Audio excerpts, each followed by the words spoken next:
Gentlemen, welcome to the International Seminar and PhD Workshop on Socio-Legal Research Method. First and foremost, I would like to thank God Almighty for the blessings and mercies to allow us attend here today in good condition without disruption. My name is Mayang Agi Pradita, a law student from Faculty of Law, Universitas Gadjah, Mada. Here I am your Master of Ceremony for today. Honestly, I'm truly grateful to welcome all of you attending the seminar. Our goal today is broaden Indonesia's academic understanding of socio-legal research methods in a global perspective through the discussion forum that will be held today. So let's get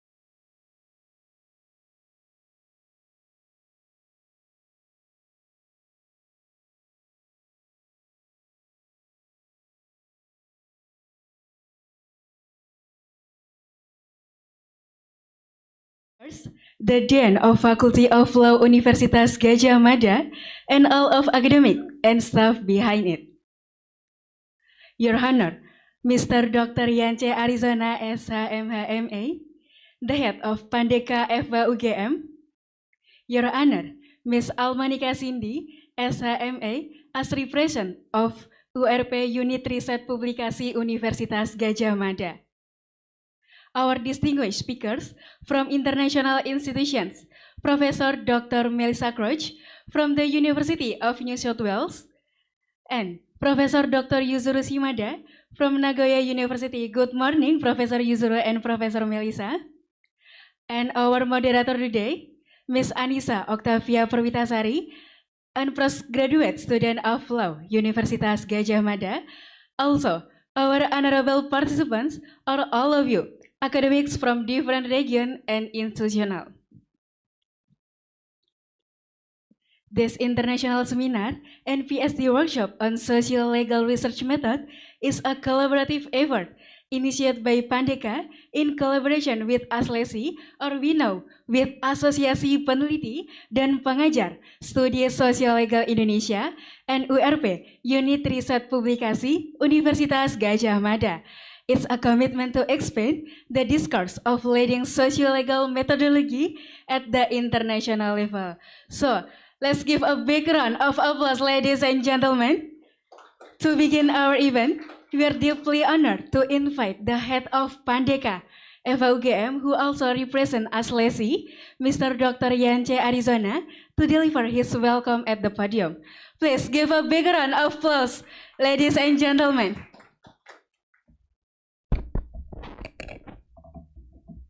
Good morning, everyone. Assalamualaikum warahmatullahi wabarakatuh.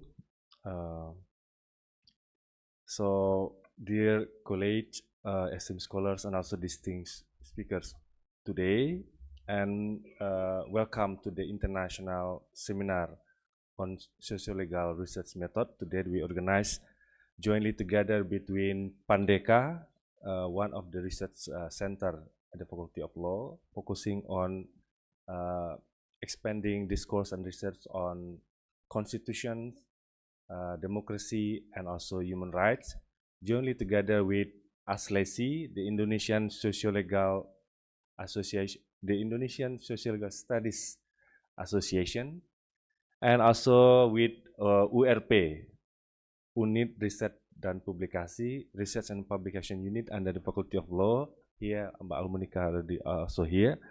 So I would like to express my gratitude to our speakers today. The first is Professor Melissa Crouch.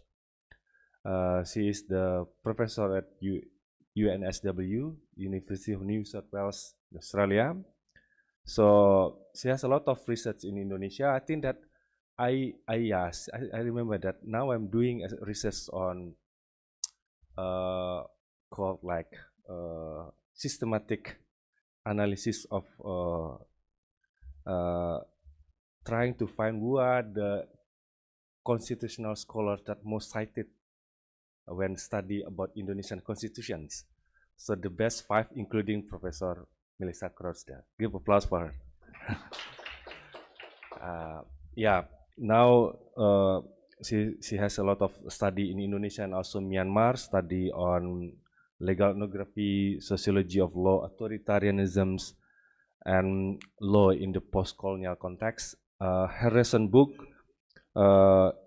entitled The Palimpsest's Constitution, The Social Life of Constitution in Myanmar, published in 2025. And she was also my former thesis supervisor when I did my master at Ojati International Institute for Sociology of Law in Spain, 2016. Our second speaker, Professor Yuzuru Shimada, Pak Shimada. So, Mr. Shimada is Dean of the Graduate School of International Development at Nagoya University, Japan. So he has a lot of research also about Indonesia, especially Indonesian legal history. Yeah, doing study on about Supomo. Maybe he know more about Supomo than us here in this room. So thank you for coming. Also for participants that attended this international seminar. I found that it's not only a student from undergraduate student, it's also master student from Faculty of Law UGM. I found that there are also participants from Muhammadiyah University. There is also participant from Universitas Islam Indonesia, from some college from Afghanistan. Yeah, so there are some of them from Afghanistan also join when they are doing master study in UII. Yeah, and also there is a David there, David Torabi. He is a German and now doing PhD at Kyushu University in Japan. So, so that is my welcome remarks for all of the participants, also speakers today. I hope that we can enjoy this discussion. So basically, that this idea came also with the ASSLESI, because ASSLESI is the association for the expanding network on socio-legal scholars in Indonesia. Last June, we organized a conference here. Now we organize international seminar. So we expect that in the near future, we will organize a more intense training on socio-legal research method. So at the time, we will also invite again Professor Melissa Crouch and also Pak Shimada to participate. Thank you so much and enjoy the discussion today. Assalamualaikum warahmatullahi wabarakatuh. Thank you, Mr. Yance Arizona, for the warmest welcome to all of us. Now, we enter the session of giving appreciation to our honorable speakers today. To Professor Yuzuru and Professor Melissa, please come forward to the front of all the participants to receive this appreciation. This appreciation will be given by Ms. Almadika Cindy as representative of URP Universitas Gadjah Mada.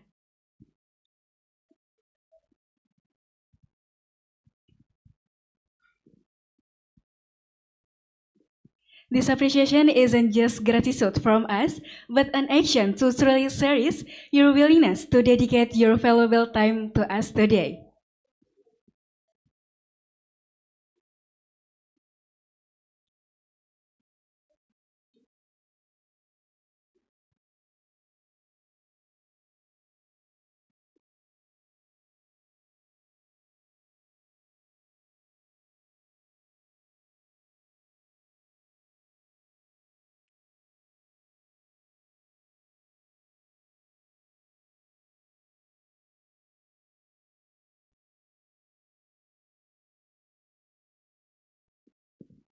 Now we will take a picture together with Mr. Yance.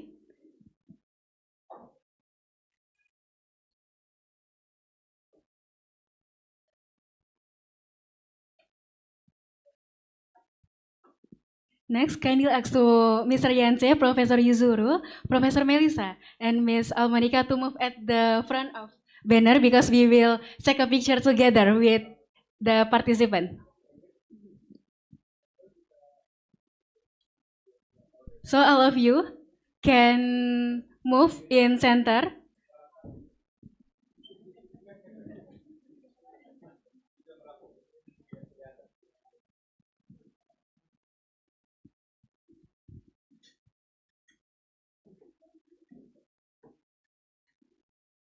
Hello, ladies and gentlemen.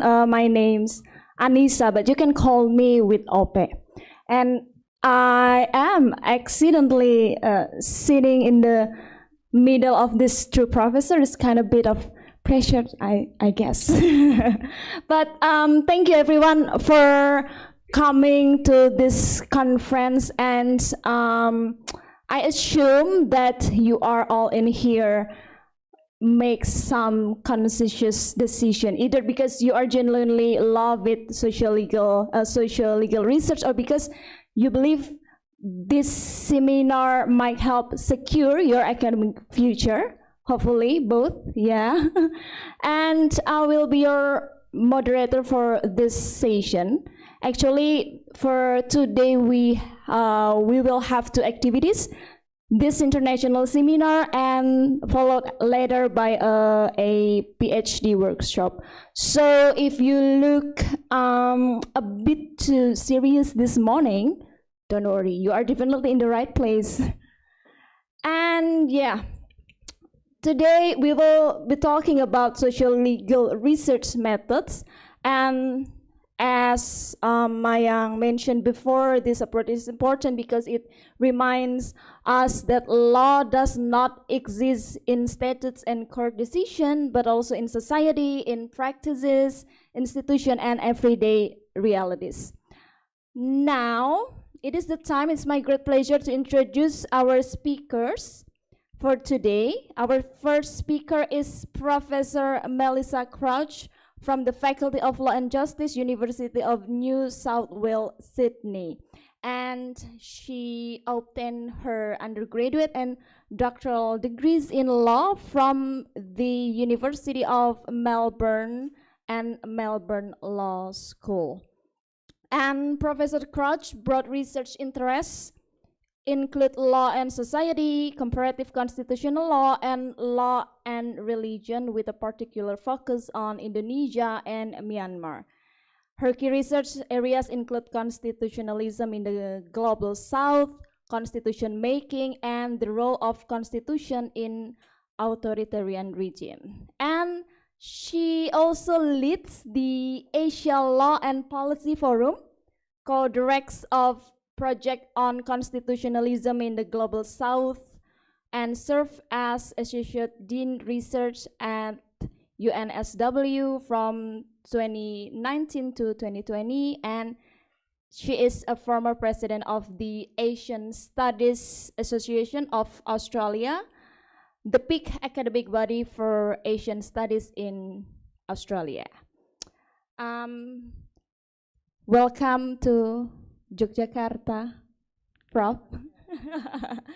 And as Mas Yancho also mentioned before, for many us here, some of our constitutional law readings, perhaps even part of our syllabi part, are written by Professor Crouch herself. So today feels like a bit like a meeting the order behind our assignments, you know. And the second one, we are very honored to have Professor Yuzuru Shimada. Welcome to Yogyakarta, Prof. And Professor Yuzuru Shimada from Nagoya University, Graduate School of International Development, and also the Dean of it. He completed his undergraduate studies at Kanazawa University, Faculty of Law, and earned both his master's and doctoral degrees from Nagoya University, Graduate School of International Department. So Professor Shimada's expertise lies in law and society and empirical socio-legal research, particularly in the areas of law in peace building, Indonesian law, law and development, Asian law, and comparative law. And he has published extensively on Indonesian legal issues, including legal change during Joko Widodo's administration, backsliding of democracy, and then rule of law and democratization in Indonesia, and so on. By the way, Professor, I find Nagoya very interesting because it is often described as a calm and quiet city. Is calm and quiet city. Is that true? Actually, Nagoya is known as an industrial city, like Detroit or Torino in Italy. Okay. But Nagoya is not so crowded. That now that Japan suffered over tourism, but because that we don't have any famous sightseeing spot, that's why that if you visit Nagoya, you can enjoy the ordinary home. To say. Okay. Good life. That's good. That's good for you. Okay, so ladies and gentlemen, we will begin. By the way, thank you, Professor. Yeah. We will begin with the presentation for our two speakers, with Professor Melissa and Professor Shimada. And Professor Melissa will start first with a 60 minutes presentation with the sub-theme of socio-legal approaches in understanding law and society. And the next is followed by Professor Yuzuru Shimada for another 60 minutes with sub-theme contemporary issues in socio-legal research in Asia. And after this, we will open the floor for discussion and questions. And without further ado, please join me in welcoming Professor Melissa Crouch. Professor, the time is yours. Thank you. Good morning. Selamat pagi semuanya. It's wonderful to see such a large turnout and great interest in socio-legal studies. Now, to begin, I would like to first of all thank UGM, the Faculty of Law, ASSLESI, the peak organization for socio-legal studies in Indonesia, Professor Pak Yance Arizona, and also Pak Shimada for organizing this event today and sharing the panel session with me, as well as Ope for chairing the session. So to begin, can I get a sense of how many people in the room are currently undertaking their PhD? So siapa ikut program S3 sekarang? Put up your hand. Okay, 1, 2, 3, 4, 5, 6 maybe, great. Who in the room is undertaking their master's program? Ikut program S2. Okay, maybe a few more. Excellent. And is there any undergraduate students? Wow, great. 1, 2, 3, 4. Fantastic. Okay, so we have a great spread of students. So welcome to all of you, and I hope you find this interesting. So I have some slides today that I'll speak to, but my main interest is first to give you a general introduction to socio-legal studies. But also to show that it is quite a broad field and can be understood in a number of different ways. Now, as mentioned, I'm from Australia, so I was trained and studied in Australian institutions. And so what I'm going to talk a bit about today is how socio-legal studies looks different in different parts of the world. So American scholars sometimes understand socio-legal studies differently. Scholars in the UK often have a different understanding, or scholars in Europe more broadly. And so as an Australian, I think I can sit back a little and provide a broad overview of many of these different characteristics, if you like, of socio-legal studies. Okay, we can go to the first slide and let me see if I have this right. Excellent.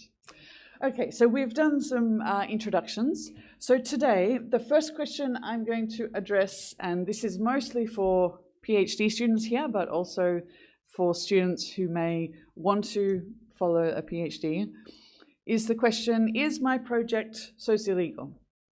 Now, this is a question that many of my students ask, and many of the students in my Faculty of Law at UNSW in Sydney.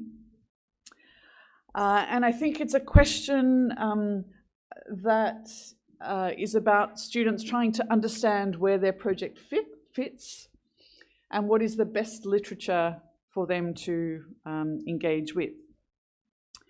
Now, I will also talk a bit today about how to gain skills in methods. So I think when we talk about socio-legal studies, we're often talking about using methods from the social sciences to study law. I will then map legal research and where socio-legal studies fits, and talk a bit about the relationship between socio-legal research and other types of research. And then I'll talk about some of the sort of trends in other parts of the world and where we might fit in that, or how to position your research in relation to those trends.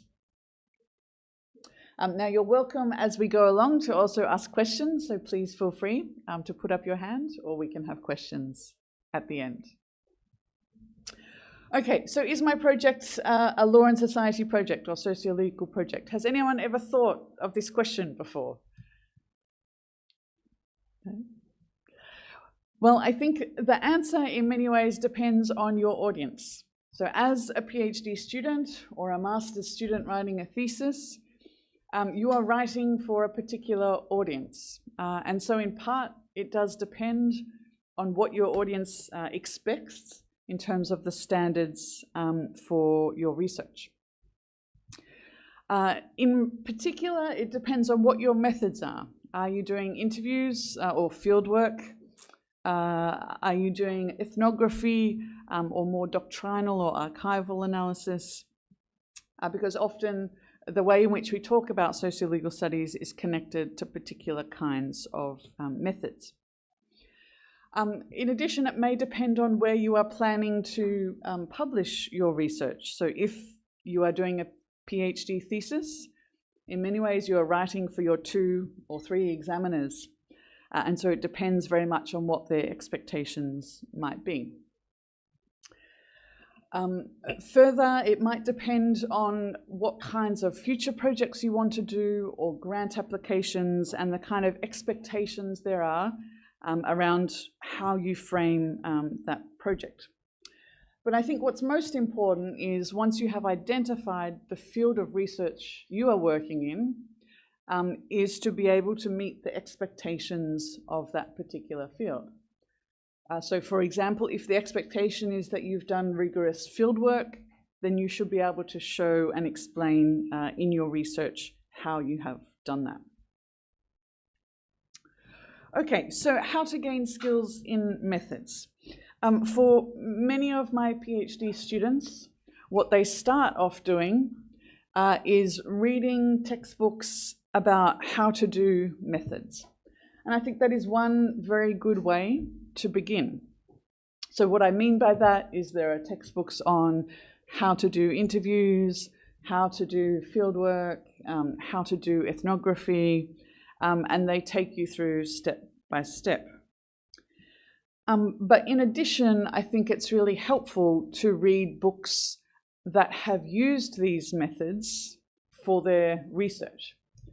So what I mean by that is reading books that actually use the methods in order to offer specific research findings. As part of your thesis, you are then practicing these research methods. And the next question is really then how you are going to analyze the data that you have gathered, and that's an important step. A further step is then writing about your research, including writing up your methods and explaining that to others. And another, which we don't do as much in law, but is often more common in the social sciences, is teaching about methods. So I enjoy teaching about ethnography in particular. And I think we all know that when we have the capability to teach something, it means we've really been able to learn it and internalize it if we've been able to share that with others. Finally, in socio-legal studies, one of the phrases that we often use is this idea of law and. What we mean by that is the study of law together with other social science or humanities disciplines. So we might think of legal history or law and psychology, law and political science, and so on. And so being conversant in these other disciplines and methods and debates, I think is really important. Okay, what I encourage my students to do when they are starting out on their research project is to think about their own strengths, experience, and expertise. So that is, what is the experience that you bring to the project or your interests and ideas, and how can you build on that for your research? So for example, some of my PhD students come to the program and they already have 5 or 10 years experience in a particular area of law reform or judicial reform. And so their thesis is then about taking the time to think over that experience, to write it up, to analyze it, to critically assess it, and hopefully then to find ways to improve on it in the future. Conversations about methods are also useful to have with your supervisor, and sometimes we're all influenced quite closely by our supervisor, so it's useful to know what are the methods your supervisor is familiar with or an expert in, as well as those perhaps of your panel or more broadly. Okay, so I'm going to move on to this picture, and I'm not sure if you've seen this one before. It is one that's quite common, but I want to use it here in the context of socio-legal studies. Because for many of my students, they often come perhaps quite confused, you know, asking, so what is socio-legal studies? Is it really different to doctrinal research? You know, how should I understand it? And so I think this metaphor is a useful one. You can see in the picture, there is an elephant in the middle, and there are about 6 men, I think, standing around the elephant. And now this is a picture that is to illustrate a poem that has a long history in a number of different religious traditions and texts, from Jainism, Hinduism, Buddhism, and Sufism, among others. But it was introduced to an English-speaking audience by an American poet in the 1800s and became known as a parable of the blind men and the elephant. So the men in the picture being blind and the elephant being in the middle. So there are different versions of this parable, but I want to suggest today that it's a useful way of understanding socio-legal studies. So let me tell you first about the parable in case you haven't heard it, and then explain why I think it's one way to understand what socio-legal studies is. So the story has slightly different variations, but the basic idea is that these 6 blind men hear news about an elephant coming to town. They've never seen an elephant before, but they were curious, and so they decided to go and touch it for themselves. However, when they did, each of them came away with a different idea of what an elephant is. And so one touched the trunk and said, "This is like a thick snake." But another, whose hand touched the ear, said, no, it's a bit like a fan, the shape of a fan. Another of the blind men whose hand touched the leg said, "The elephant is a pillar, like a tree trunk." But another man who placed his hand on the side of the elephant said, "This is like a wall." Another said, no. And touching the tail, he described the elephant as a rope. And then finally, the last man who touched the tusk of the elephant said, "No, the elephant is something hard and smooth. It's like a spear." And so there was disagreement among the 6 blind men as to what the elephant was and what it looked like. So I think that sometimes socio-legal studies is a bit like this parable. So different scholars have different ideas of what socio-legal studies is. Is it a field of research, or is it just a subfield of law? Is it a method, or is it an approach? Now, some scholars see socio-legal studies as something of a commitment to social justice. And certainly in my own law faculty, there are many academics who are focused on applied research in the interest of progressive law reform. And I see this understanding reflected in many of the work of Indonesian socio-legal studies scholars. Now, some other scholars may say it's a bit more like an umbrella, and it includes all research that's not doctrinal research.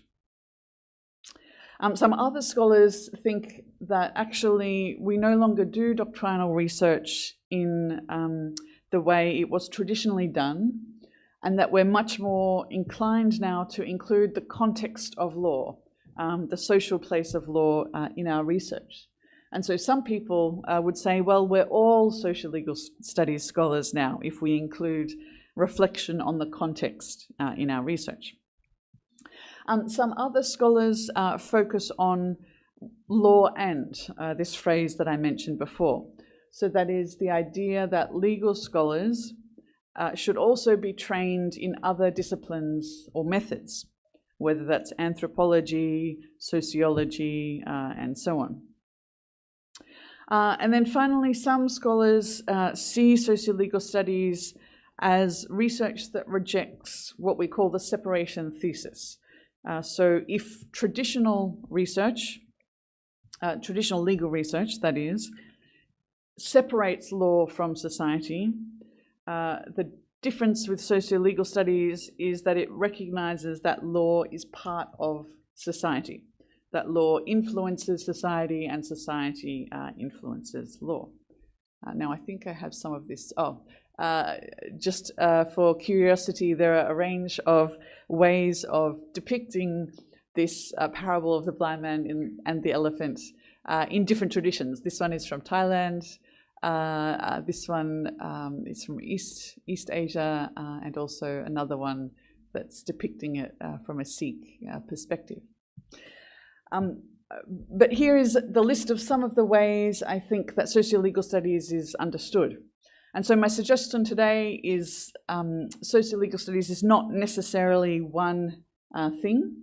There's not necessarily one right way to define it. However, I do think it is represented by some of these particular ideas. So socio-legal studies is not purely doctrinal research. It does encompass quite a lot of contemporary contextual research.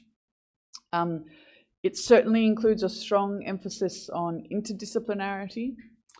For many scholars, it is also about a commitment to social justice. And then finally, there is this idea of the rejection of the separation thesis, or that this commitment to the idea that law is connected to society, that society influences the kind of legal systems and laws we have, but that in turn the legal system often shapes our own behavior, our own ways of thinking, and our own legal consciousness.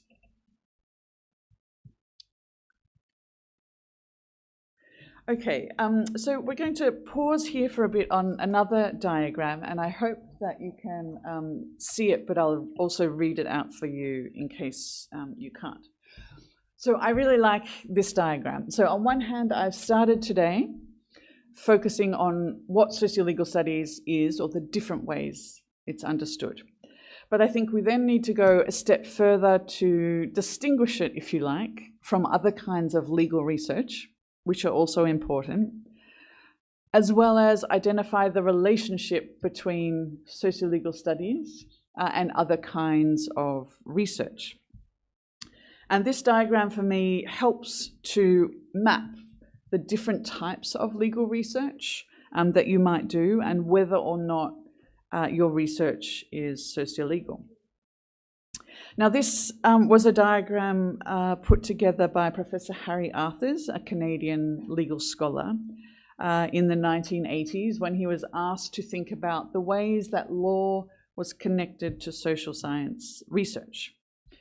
And it's a way to reflect on the kind of research that we do and how it is similar to or different from the work of other legal scholars. So you can see there are 2 axes and 4 boxes. And this is a way that he sort of categorizes our research audience, but also our research methods. So let me begin with the traditional form of research, so doctrinal research, which is the one in the box called expository research, or the subtitle under it, which perhaps you can't see, is called conventional treatise or black letter law. So black letter law is another way of talking about doctrinal research. So here, the idea, first of all, is that this kind of research is what he calls applied.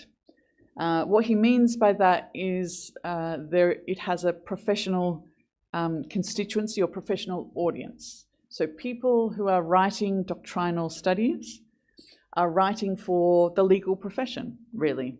Often they're writing for judges to convince judges of a particular type of legal interpretation. Or maybe they're also writing for lawmakers and legislators about how to reform or amend the law. And so in that way, the audience is the legal profession. In addition, so the methodology then is doctrinal because it is research within law. So we think of traditional legal studies as internal to the legal system itself. So internal to the particular kind of legal culture and practices that are considered normal and accepted for that legal system. Now, a second kind of research, if you go to the box below it, is called legal theory. And maybe some of you, both at the undergraduate level and postgraduate, have taken legal theory before. This includes, in his definition, jurisprudence and legal philosophy. And what it shares with doctrinal research is this methodological focus being research within law. However, it's different, he suggests, from doctrinal research because it is pure research with an academic audience. So what he means is that legal theory, for the most part, is less of interest to judges or to lawmakers or to the government.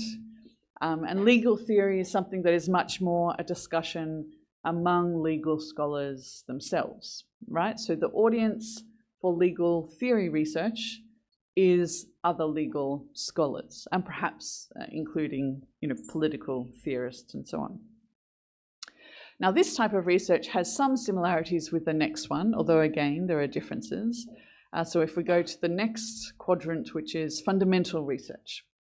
So this one has a different methodology.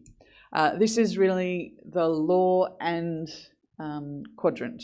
So that is, it's interdisciplinary in its methods. So rather than being research within the legal system and the norms that it expects, in some sense, it's research outside of the legal system or research about law.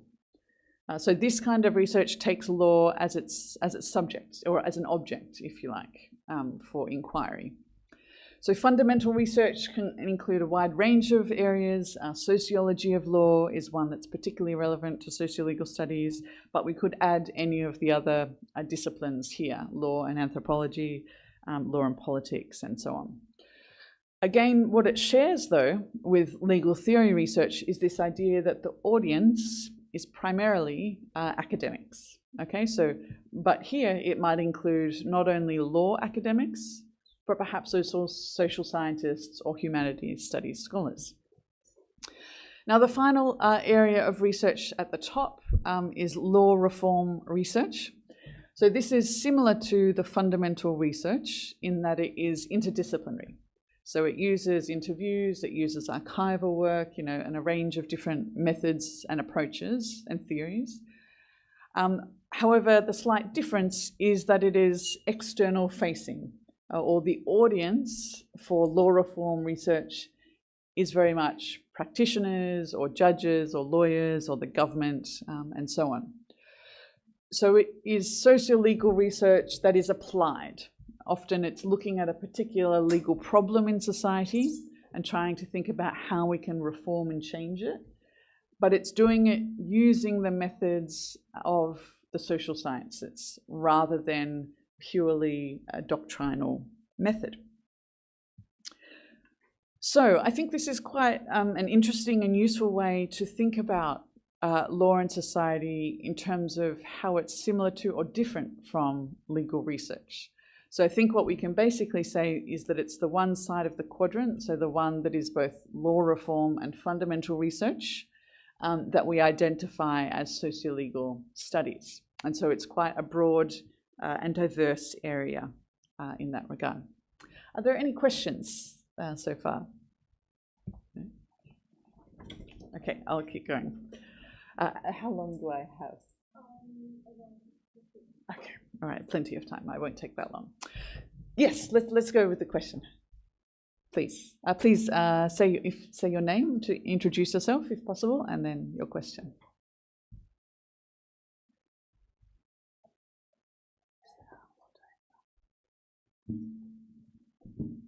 Hi, my name is Stefanus. I'm from LSE. Thank you so much, Professor Crouch, for your informative understanding me. So my research is in history, but sadly I'm not from a history background. My BA from IR and my master from IR also, but now I'm doing research about the, let's say, legal reform in Indonesia. So my research is about military involvement in Indonesia in counterterrorism.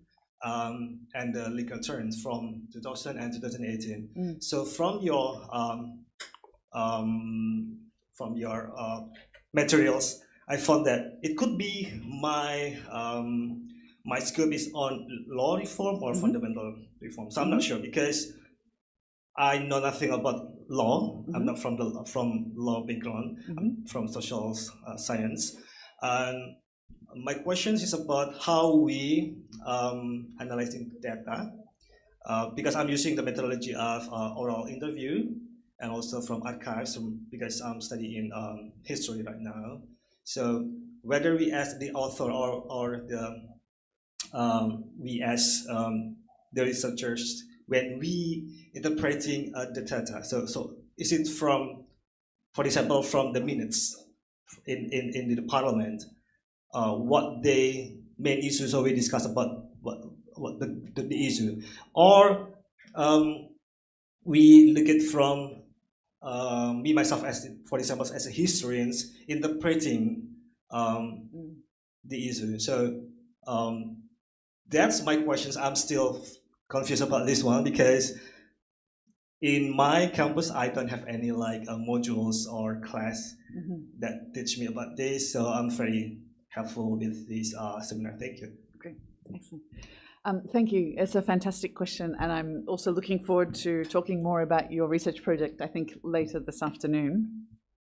So I think your first question, when you said, I'm not sure if my research fits or which socio-legal area does it fit in, the suggestion I usually give to my PhD students is it's helpful to have sort of one primary audience that you want to read your thesis, right? And so in your case, it may be that it's a particular area of the social sciences, maybe security sector studies or something like that. But often I think many of us, because our research has a broader appeal, there may be secondary audiences. And so perhaps for you, it is, it could either be a more law reform audience or a fundamental sort of research audience. Because I agree with you that I think your research would be of great interest to socio-legal scholars. So the reason why I suggest to my students that it's helpful to have one primary audience is particularly if you're thinking about publishing. Whether you're publishing your thesis as a book or whether you're publishing perhaps a chapter as as an article. Either a book publisher or a journal article often has a particular idea of what research they like to publish and what their audience is. And so if you have your primary audience in mind and that fits with the publisher or the journal, then I think you're more likely to get accepted into that publication. Whereas if you're less certain about who your audience is, sometimes either it might go to the wrong reviewers because the journal can't quite tell what your audience is, or maybe you've submitted to the wrong journal in the sense that the journal is actually focused on a different area of research to what yours is really on. So I think you can sort of help yourself in that process of publication if you do have one audience in mind. And I think the best way to kind of think about your audience is, well, who am I citing? Who are the scholars whose work I admire and who are like relevant to my thesis? Who am I drawing on? Or who am I in conversation with? And I think that's the most useful way to think about who your audience is. So if you in your thesis are drawing on theories about security sector studies and using the works of other scholars in that field, then that perhaps might be your primary audience. So your second question is a very good one, and I appreciate that data analysis is quite a challenging part of a research project, but I'm really glad to hear that you're thinking about it seriously, because I think that's the first step. What I notice among some legal scholars is they skip that step almost. They might collect the data, but then they sort of just write it up without thinking about how they're processing it or how they're analyzing it. There are one or two good books out there on sort of coding your data. When I was doing my PhD, I very much found Kathy Sharma's book on grounded theory useful. Now, I wasn't necessarily following grounded theory strictly, but she had a way of explaining the process of coding, which is a term some of you might have heard, which is basically a way of either thematizing the data that you're reading or pulling out key ideas that reoccur time and time again. And of course, today there are both high-tech ways you can do that or low-tech. The low-tech is still to do the hand coding, reading yourself and identifying themes. The high-tech way, of course, is to use a software like NVivo or something like that. But I think it's really up to you as to what you prefer and what's most effective for you. There is another book, I think more recently by I think his name is Johnny. Yeah, I can find the name. Johnny. His surname starts with an S. It's an American scholar, and I think the book is just called Qualitative Research Coding. So, by qualitative, he's referring to things like interviews or documentary analysis. And again, he goes through in quite a nice way, step by step, the kind of process of analyzing and coding your data. But as I also say to my students, sometimes your data may require that rigorous kind of analysis, but sometimes you might just be using it for other purposes. So for example, if you're doing interviews, you may be interviewing that person for their expertise in an area of law, and maybe you just want some quotes from them that reflect their expertise in that area. So, for example, maybe on the linktr.ee, you want to interview an expert about the military in Indonesia and ask them, what is your opinion on the new changes to the law, right? And so in that sense, you probably don't need to code your interview so much because you just want to get some opinions that you will quote in your thesis from them. But another might be if, for example, your research is an area where there's very little documentary sources, you might think about forms of adat or legal pluralism in Indonesia, where maybe you want to understand how does a particular village in this part of Indonesia practice adat law. You might need to do a lot more interviews and use their interviews as both the facts and the practice of how law works, right? So the interviews become much more important because you have less documentary sources to rely on. So I think it depends a lot on, what your kind of sources are. But for many of us, there are a lot of documents these days, whether it's legislative records, court petitions, drafts of laws, public commentary. So I think being able to find ways to review and analyze and assess our documentary sources, both sometimes for the legal content, but also for what it says about society and how it's engaging in these kinds of legal discussions, I think is really important. Yeah, thank you for the question. Did I see another hand, or shall we? Yeah, please introduce yourself and then.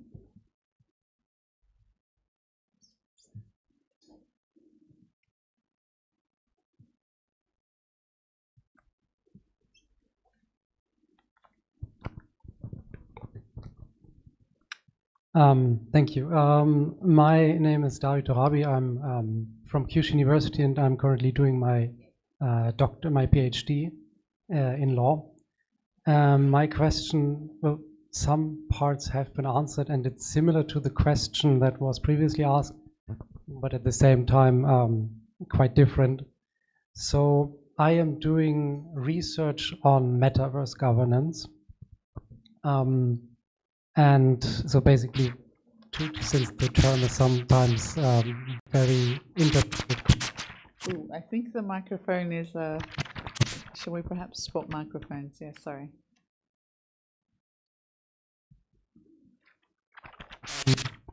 Yes, since the term is interpreted quite.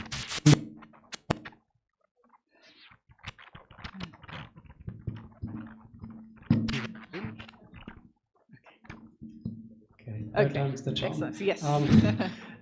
It's sometimes interpreted quite liberally, so for the sake of the question, basically immersive virtual worlds where people enter and interact as avatars. And my question is basically similar to the one before, how socio-legal ideas fit with my approach. So I am oversimplifying, but essentially my goal is to use the metaverse as a use case, or perhaps I could call it a stress test, to rethink what law is or what it could be or should be. Basically to move away from what law has, at least I think, become, which I would call more of a, a market commodity and a tool or an instrument of constraint, to a more Rawls or Hoffeldian understanding of law as a communal resource or true communal resource, where it is used basically as an empowering tool to empower agency, and not agency in the sense of egoist exclusivity, but more so in the sense of, as I mentioned, Rawls and Hofield obligations and responsibilities in the social, or in the metaverse, in the virtual then, to basically facilitate or have the opportunity to establish societies that are based on this understanding of law as a communal resource. And I sometimes use in my doctoral thesis the label of, or I frame that as metaverse socio-legal theory. And after seeing your illustration, the one with the cross, I'm not sure about it, because it somehow feels, or somewhat feels like you have legal theory on one side, and it feels like socio-legal theory is somewhat in tension or in contradicting with what I'm seeing here. So what would your take be on this? Great, thank you, and thanks for such a sophisticated question. So first of all, while I didn't have the metaverse in mind today, the second part of my presentation that I'll get into in a moment is to challenge us all to not just stay within the limits of what socio-legal studies has been, but to go beyond it. Now, my focus in having many students from Indonesia, as well as some other countries in the region, is to try and help students go beyond Western liberal-centric ways of thinking about law and really speak to the field and make it more plural and cosmopolitan, and bring perspectives from places like Indonesia. But perhaps we can also extend that thinking into virtual worlds, even though I was thinking about physical ones. So I understand your question to be, what is theory? Now, I have a whole other paper on this that I haven't quite published yet, although I can perhaps one day send it to you when I do, because I appreciate it can be quite confusing for PhD students in thinking about, yeah, what is theory? How do I build theory in my thesis? And how can I make a contribution in this way? So for me, I guess the reason why I still agree with that diagram and the way it separates legal theory from sort of socio-legal ways of building theory is I think of legal theory, sort of capital L, capital T, as it's still within law. So the kind of theory that it's building is almost constrained by the ways in which the internal legal system works. So, for example, if in Australia, we often refer to our way of approaching law as legal formalism. And so for my colleagues in Australia who are operating in sort of the area of legal theory, I would say that often their ideas about legal theory are also a reflection of legal formalism, which I think is only one way of thinking about law and practicing law. Whereas, for example, in a more American perspective, we often talk about more of a legal activist or judicial activist way of understanding law. Pragmatism is often the word that's used. And so for many American scholars, you know, the way they're often thinking or theorizing about law assumes that judges have a much more active role. It assumes that judges have much more space to develop judicial doctrine, and it sees that as accepted and normal.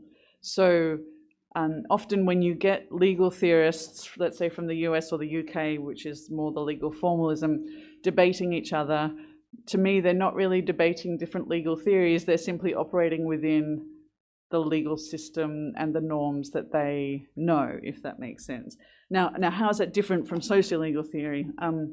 Well, from my perspective, you know, and I think from the research that you've mentioned, one of the main differences is that we are often trying to ensure that our theory is empirically grounded or has some basis in a study of some kind to verify the theory that we're building. So in that sense, what I'm interested in is building theory from empirical research and using that to inform the ways we think about legal concepts and law more broadly. So I don't know if that helps to answer your question, and it's certainly still one that I'm thinking on more, because I appreciate theory can almost be like a trap that we all fall into and get a bit stuck on. And yeah, I think that if we can separate what I think of as high legal theory from sort of grounded socio-legal theory, it maybe helps us in a small way. But, yeah. Okay, yes, another question. Sorry, I interrupted you, Professor. For your session, you still have another 20 minutes. Okay. Do you want to continue your presentation, or? I'll take the two questions and then I'll go back to the presentation. Oh, yeah, okay. Yes. Yes. Thank you.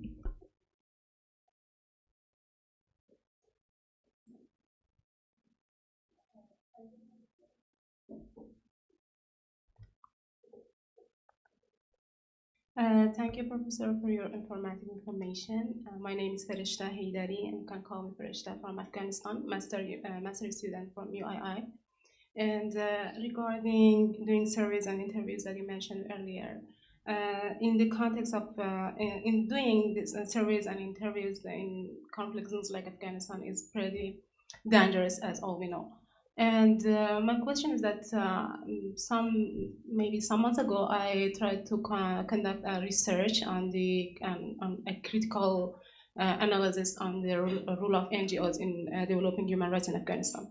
And the reviewers in the journal wanted me to change the label of my article as a review article rather than being a research article, because they mentioned that you didn't use any surveys or interviews in the data that you collected, and so this is a review article rather than being a research article.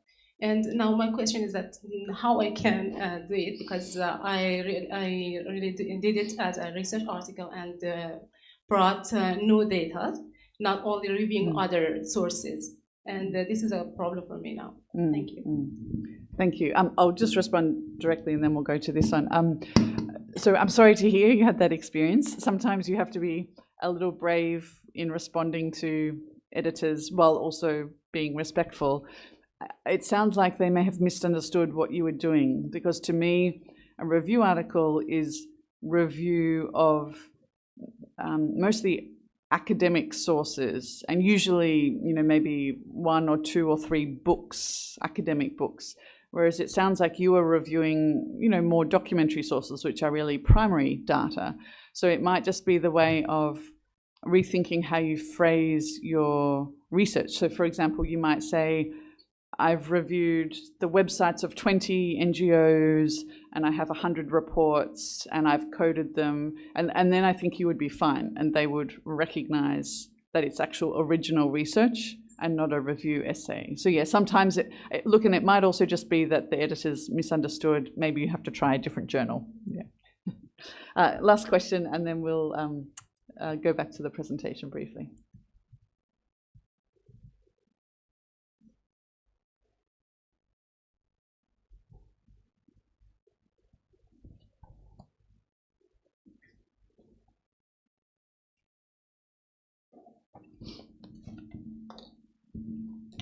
Okay, thank you, Prof. Melissa. My name is Shahwal.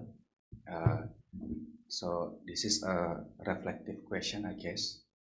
As scholars that have been involved in Indonesian legal studies, do you think is it possible to us, Indonesian legal scholars, to do a socio-legal method in our research?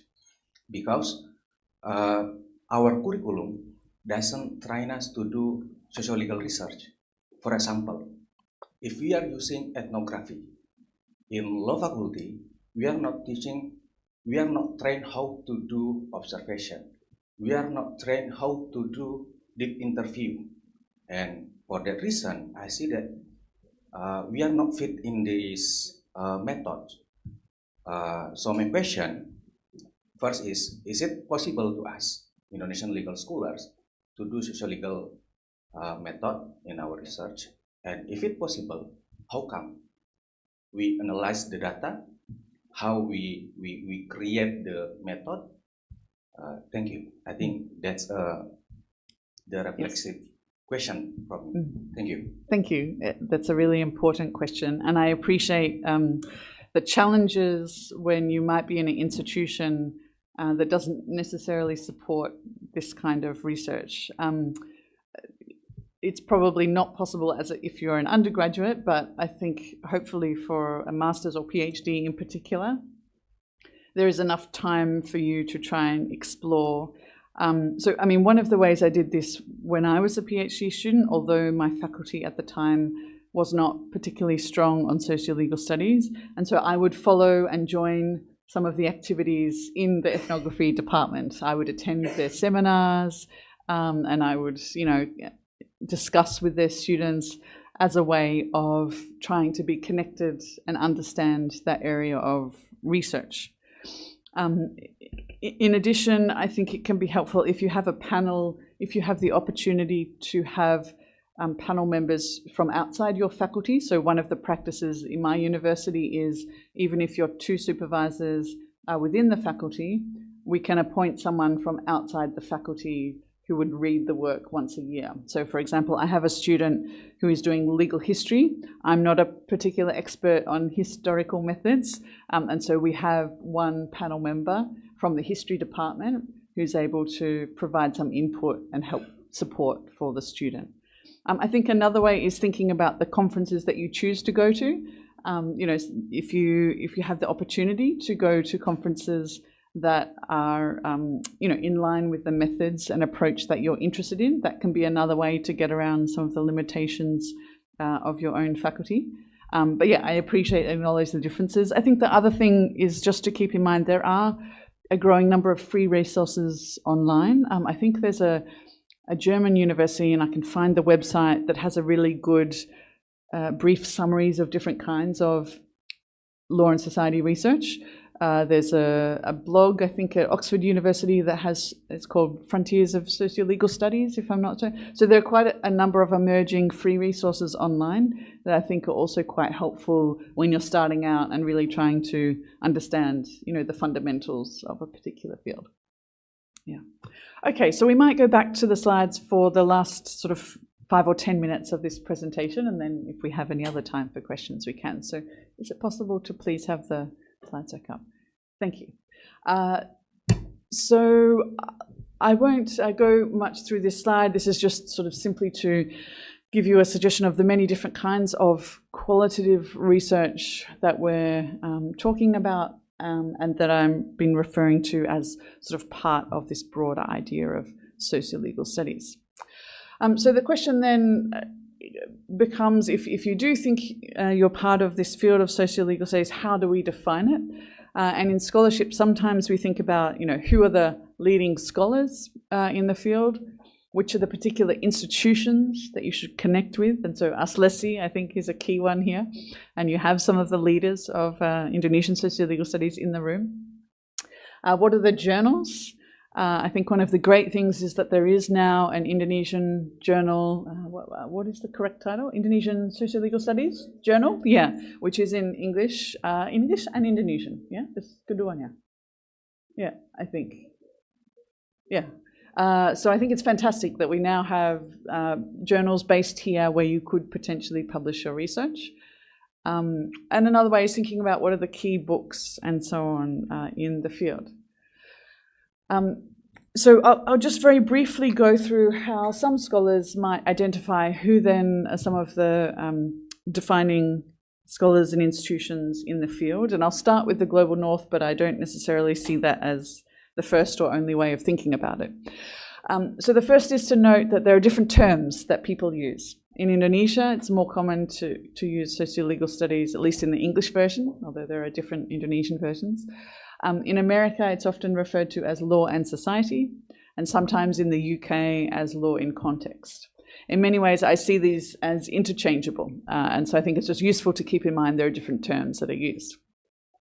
I've listed up there some of the sort of European and American-based associations that have conferences and so on, as well as the different journals that exist.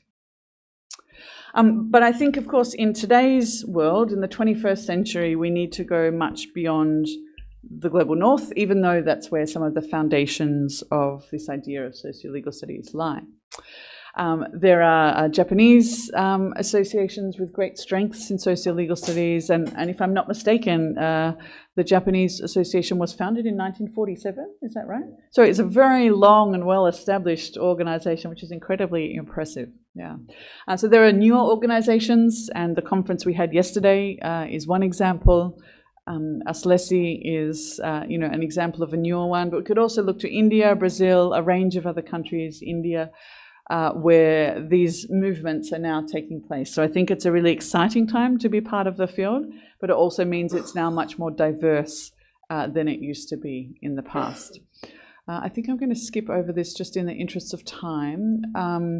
Although what I might just note is that I think when you're perhaps connecting with some of the Global North literature, it's useful to get a sense of some of the assumptions that those scholars, or preoccupations that some of those scholars often have.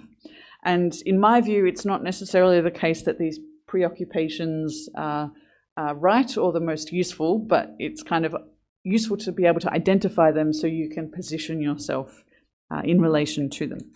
So in the sort of North American context, often this idea of socio-legal studies, or legal realism as it was initially known, was often about judicial decision-making. And this assumed, of course, that judges were independent, but also that they had scope for judicial activism. And often the research questions that these scholars often ask is about what is the impact of either a court decision or a particular law reform on society. So their interest here is in whether law can lead to or promote some sort of social change. And so that's a research question that can fit with many types of research, but it's useful to identify it. Further, they ask, well, how does this happen? If law reform is bringing about social change, what are the processes by which it does this? Or further, what are the limits of different kinds of law reform or court decisions in terms of their influence on society? And what can explain these limits? And there are ideas in law and society research, such as legal transplants, that recognize both the way law can influence a society, but maybe the reasons why it also has great limitations. So for example, if you take a law from Australia and you try to impose it on the Myanmar legal system, if it doesn't fit with the particular culture and way of interpreting law in Myanmar, it's probably going to fail and not in any way bring about change in society. A few other just thoughts. So my own research, as you may know, has been much more on authoritarian regimes recently in the case of Myanmar, but also on the military. And it strikes me that, again, much of the socio-legal studies research assumes a civilian state. It often assumes a liberal democratic state, and it has all sorts of assumptions about the role of courts and the role of law reform. And so I think these are some of perhaps the limits of some of the North American scholarships and limits that we can sort of push back on and go beyond. Now this Law and Society Scholarship, I won't go too much into this, but just to say it's certainly changed over time. And I think that can be a source of hope for many of us, as in it's still changing, it's still evolving, and we have a role to play in contributing to what socio-legal studies looks like in the future. One of the challenges, though, I think, is that more recently there has been a rise in law and economics. This is particularly relevant in the US example, though I see it elsewhere. And one of its emphasis, or in empirical legal studies in particular, is with quantitative research, which often takes a positivist view on the world. Now, on one hand, I think there is potentially a role for quantitative studies, but I do think it has significant limitations, and that not all of us need to do quantitative research.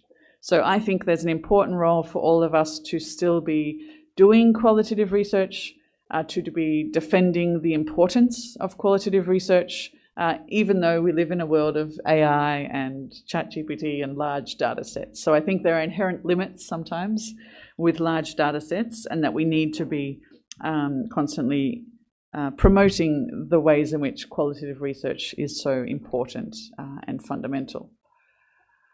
I think I might just come to the end. I think this is perhaps one of the last slides, which is simply to say, if you look on one side, there are some early themes there about the kinds of research socio-legal scholars did. Many of our Japanese colleagues I know in the past have often been in engagement with US scholars about jury systems. Should there be jury systems? What's the impact of a jury system? How does it work? And much of the early research has been about the role of juries, which of course has no relevance to Indonesia. And so some more recent themes that I think are perhaps more useful in the Indonesian context are, of course, legal pluralism, issues of legal culture, although of course that's a contested concept. The idea of legal transplants, so the ways in which Australia, for example, might look to the UK for best practice models, or perhaps the way the world at the moment is looking at Australia with our ban on social media for children under 16. I think many countries around the world are looking to see, will this law work Is it effective? Does it bring about social change? Will it help to promote the social welfare of our children?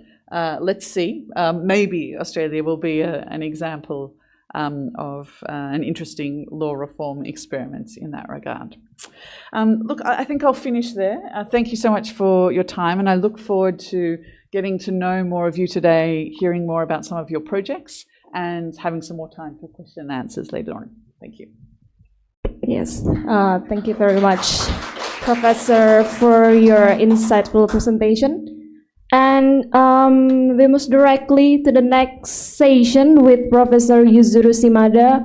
Will explain about the contemporary issues in socio-legal research in Asia. Please, Professor, the time is yours.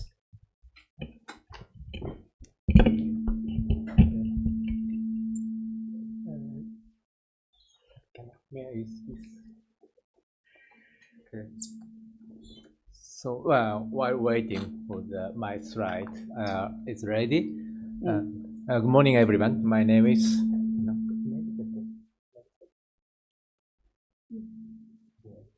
Echo. Oh, okay, thank you. Yes, my name is Shimada from Nagoya University in Japan. Maybe you don't know about Nagoya. Nagoya is even though Nagoya is not so famous, but this is the third biggest city in Japan. I think that, but maybe that the student come from the Fukuoka. He may insist that the Fukuoka is the third biggest city, but because that the Fukuoka and Nagoya is almost same scale. So, but Nagoya is known as a very famous industrial city. You may know Toyota, Mitsubishi, or Suzuki, or Aisin. Yeah. Then so that all of those mobile, car or machine company located in Nagoya. So that's why that I just talked that Nagoya is not so famous, but if you come to Nagoya, that you don't have to struggle with the over tourism, because we have very few tourists from other countries, so that you can enjoy the very ordinary life in Japan. So.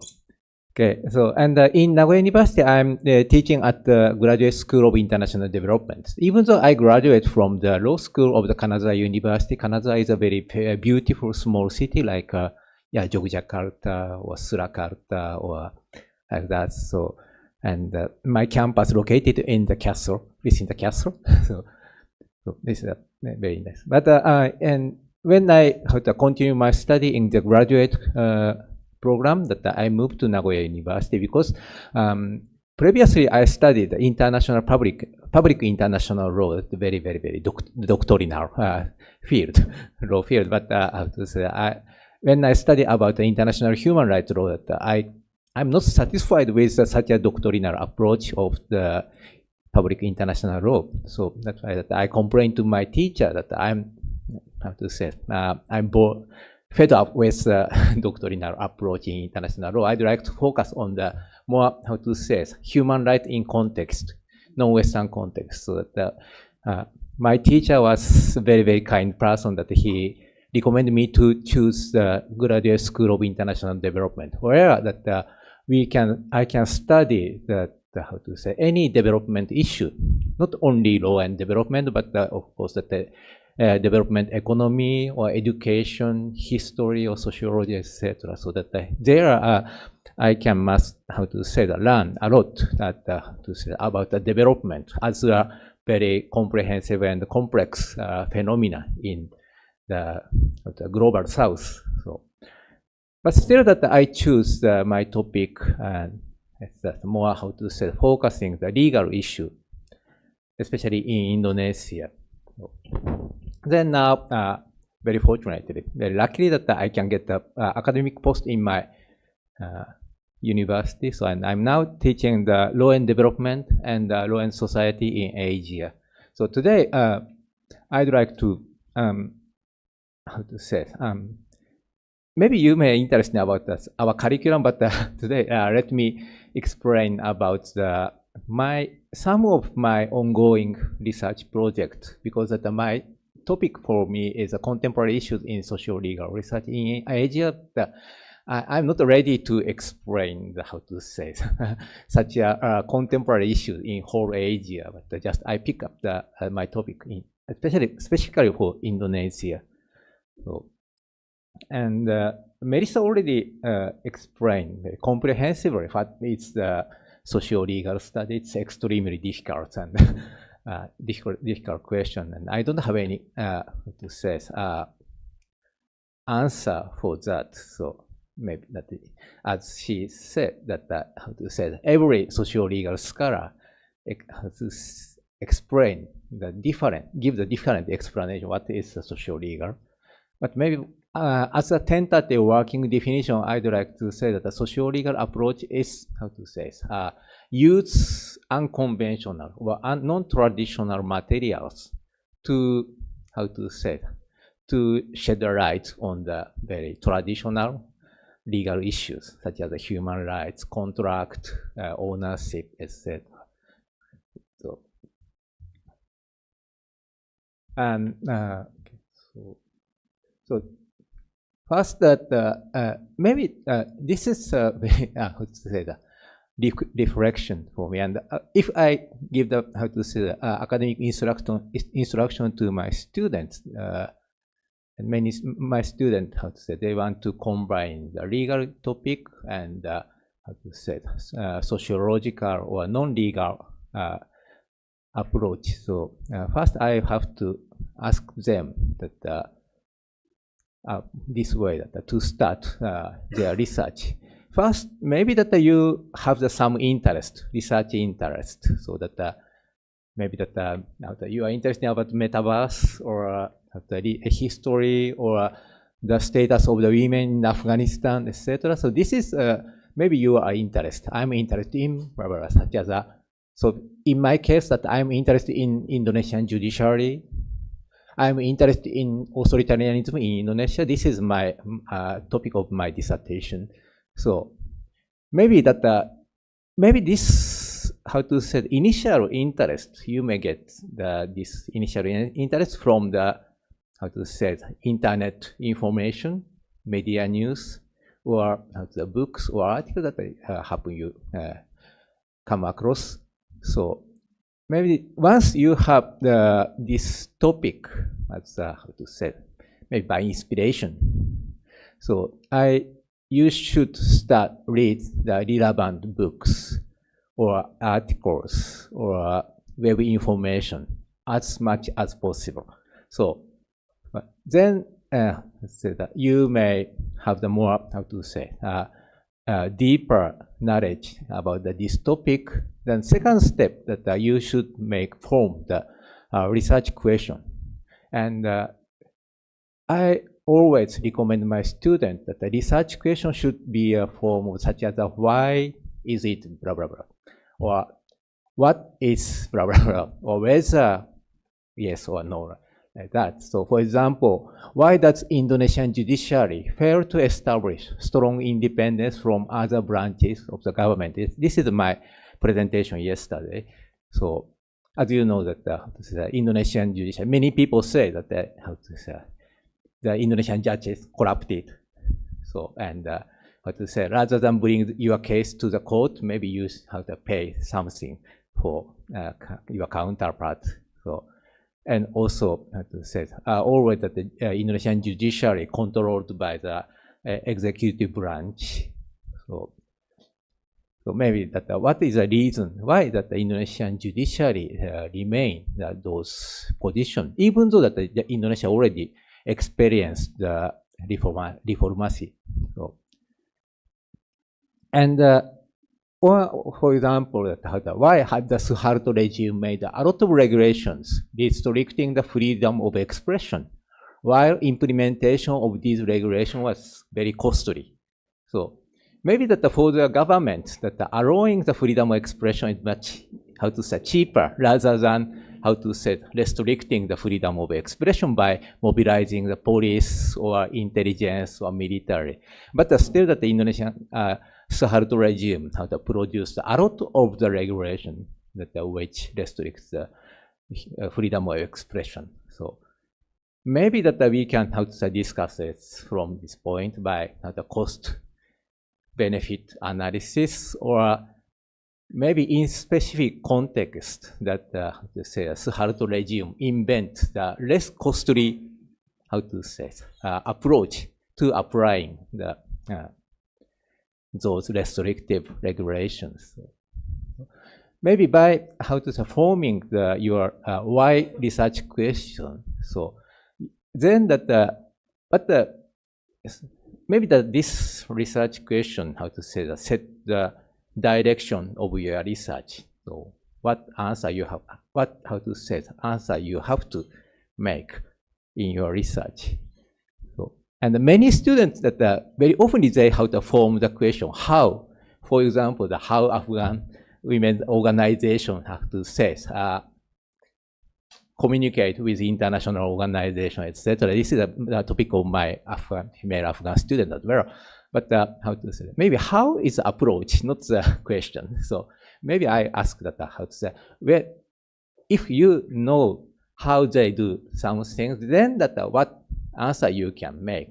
So that's why maybe rather than form the how question, I recommend them that you should make the why question.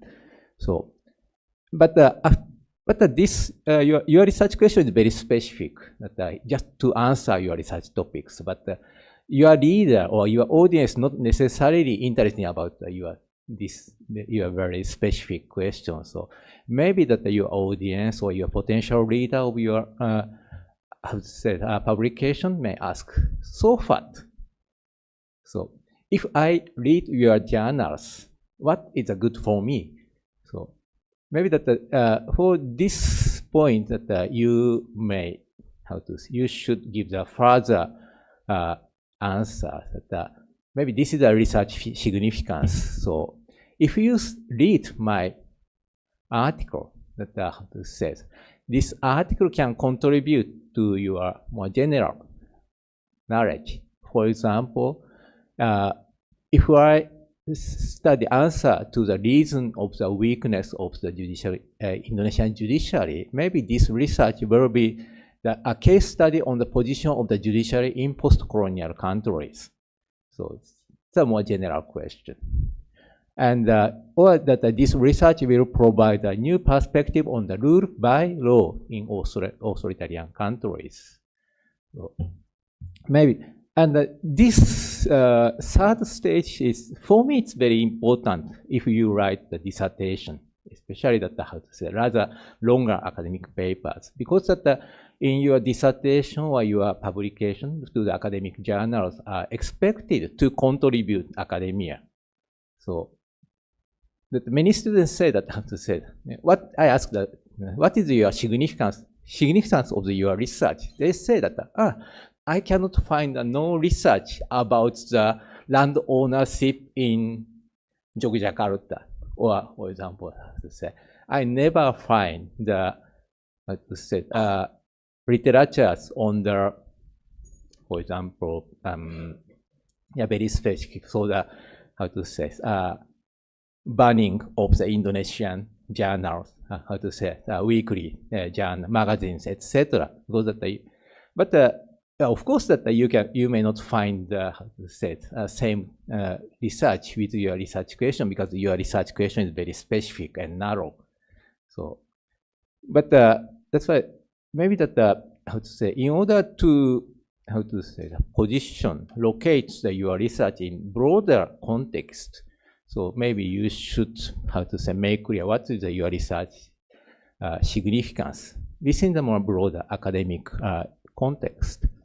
So, and after this third step, you should move to the literature review and determine the methodology. So the literature review is not only make the list of the literatures, but you have to select the relevant literature to your research significance. For example, if I decide to study about the Indonesian judiciary to contribute the judicial independence in the post-colonial countries, maybe I have to read the relevant materials. For example, the judicial independence in China, or judicial independence in India, Indonesia, etc. So, and that I should find how that they how to discuss about this topic.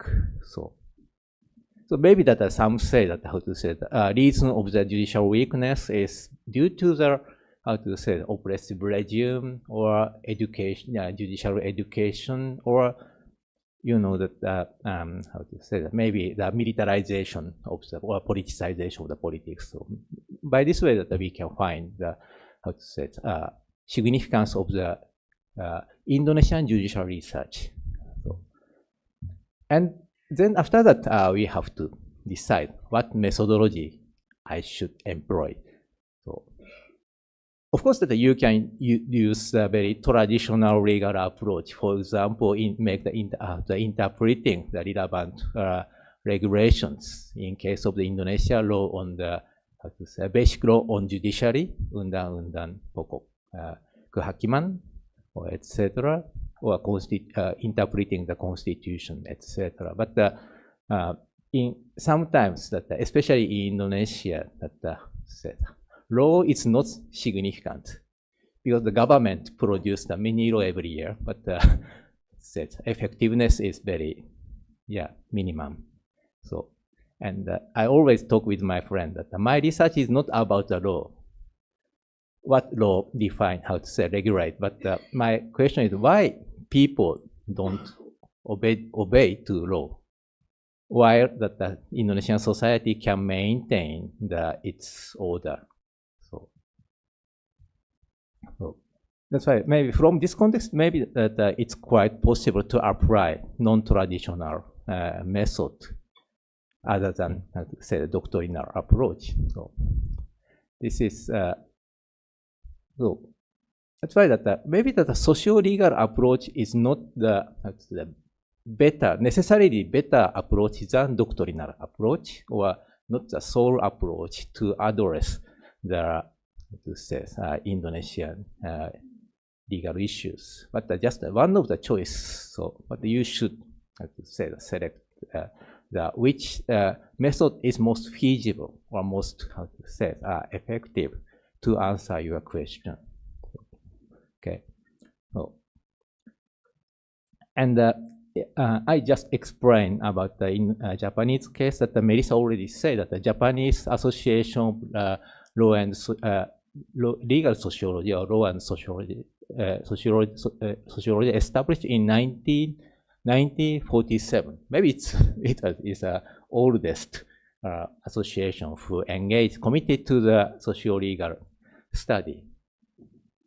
There is a reason because that Japan introduced the Western laws in early maybe late 19th century to early 20th century, and fortunately Japan was not colonized by Western powers, different from the Indonesia, Vietnam, or Philippines. So the Japanese, upon the beginning of the modernization, Japanese people can, how to say, choose which Western law that should Japanese society accept. That we have how to say our own choice.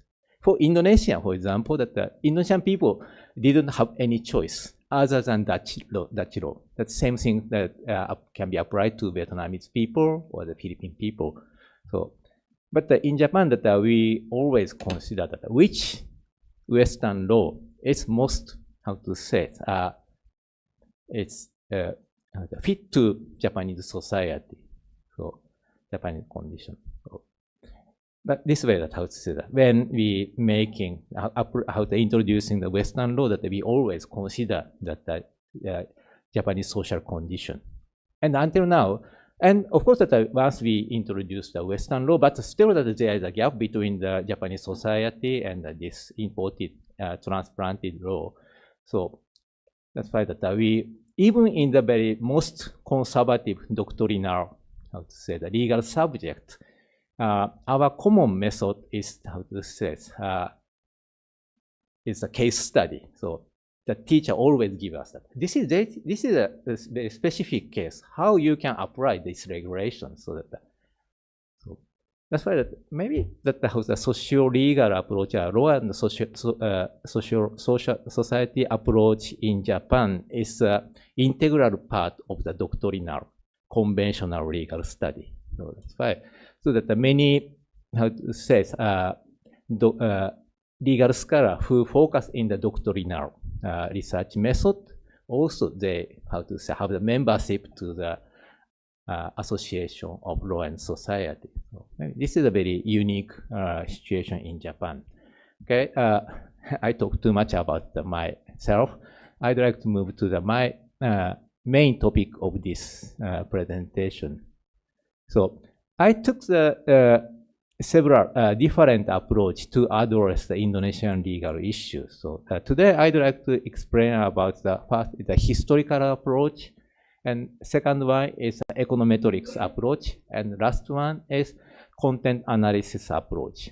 So historical approach that I already made a presentation this yesterday. So question is that why has the Indonesian judiciary failed to establish a strong reputation and continue to remain in an inferior position compared to other branches in bureaucracy? So I'm interested about the Indonesian judiciary, weak Indonesian judiciary. But my question is why that this situation remained and until now.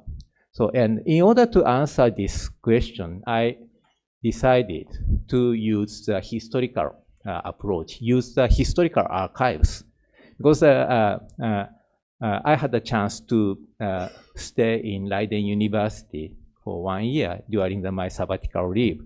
So, and Yance and Herraman, that they also study in Leiden University. So, Leiden University is one of the center of the socio-legal approach. But Leiden University also known as they are very rich archive collection of the colonial period. So, and every day I enter to the archive room and how to say the scan, make the digital scan of the archives. So, and I try to, how to say, trace the career of the native judges in the Dutch East Indies, and also their experience as a judicial staff, and how is their status, whether they are, how to say, could get a higher position or they remain the subordinate to European judges, etc. So by this way that I try to identify the origin of the bureaucratic judiciary in Indonesia. Okay, this is because maybe this presentation is not to present my research result, just how to give a very brief finding. For example, this is this table shows the composition of the distribution of the judicial personnel in 1942. That 1 year before, last year of the, how to say, Dutch East Indies. In 1942, that the Japanese military occupied Indonesia, and how to say, Dutch colonialism, how to say, collapsed. So that's why this is the last year of the Dutch East Indies. So that and I compare to the position of the native judges and European Dutch judges. So, and according to this table is too simplified, but I can say that only small number of the native judges served as the judges. Most were assigned as a registrars, that the lowest position in the court. So, and senior judicial position in major courts such as Jakarta, Batavia, Semarang, Surabaya, or Malang, and Yogyakarta. So that those major courts were predominantly held by Dutch judges. So that even their, how to say, native chairman of the landlord, the government indigenous court, but they are located in the small cities and remote cities. Because of this, that we can assume that native jurists had limited opportunities to adjudicate, particularly in civil cases. Because in remote area, how to say, until now, that the most of cases is criminal cases, not the contract. or business cases. That their experience about the modern commercial cases was very limited. So, and also that at the time that Dutch colonial government applied a simplified procedure, civil procedure for native people. It's different from the European people. So that's why that native judges also said didn't have the opportunity to run the modern legal system. So to handle the more advanced society. So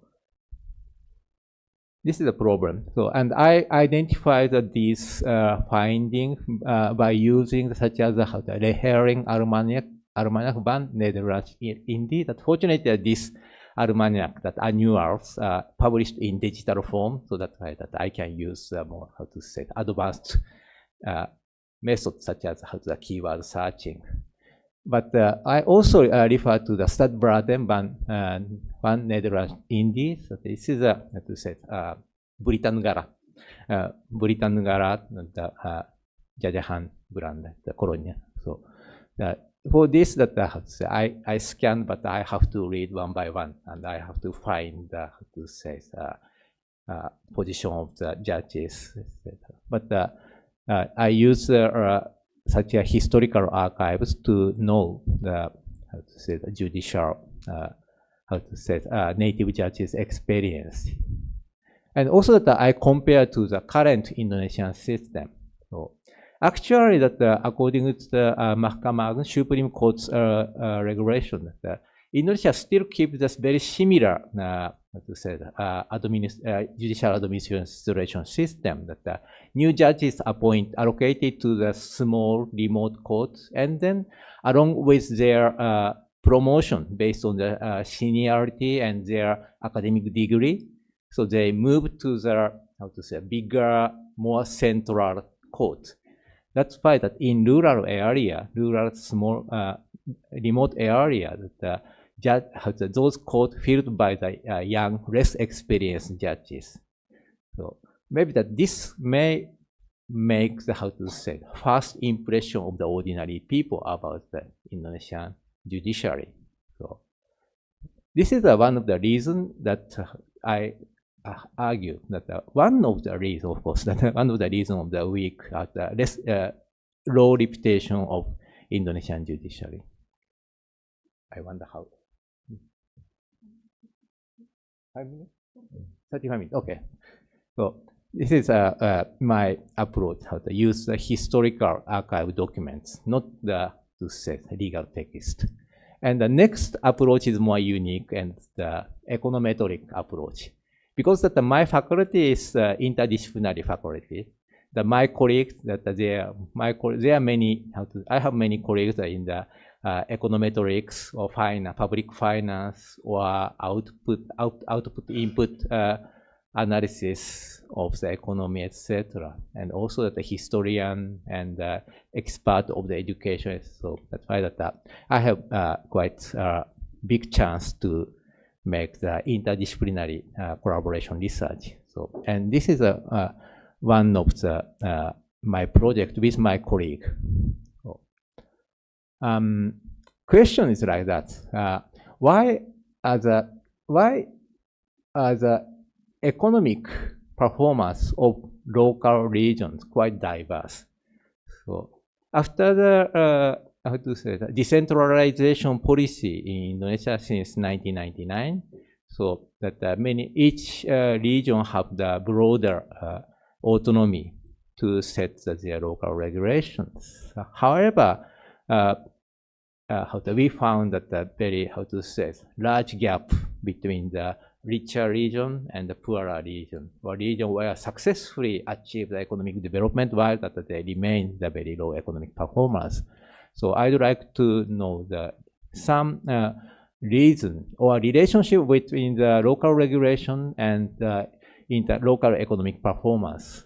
So, and what the local regulations have more impact on the local economy, and also that we how to ask that, can the institutionalist economic theory, it's how to say, established by Douglas North, etc.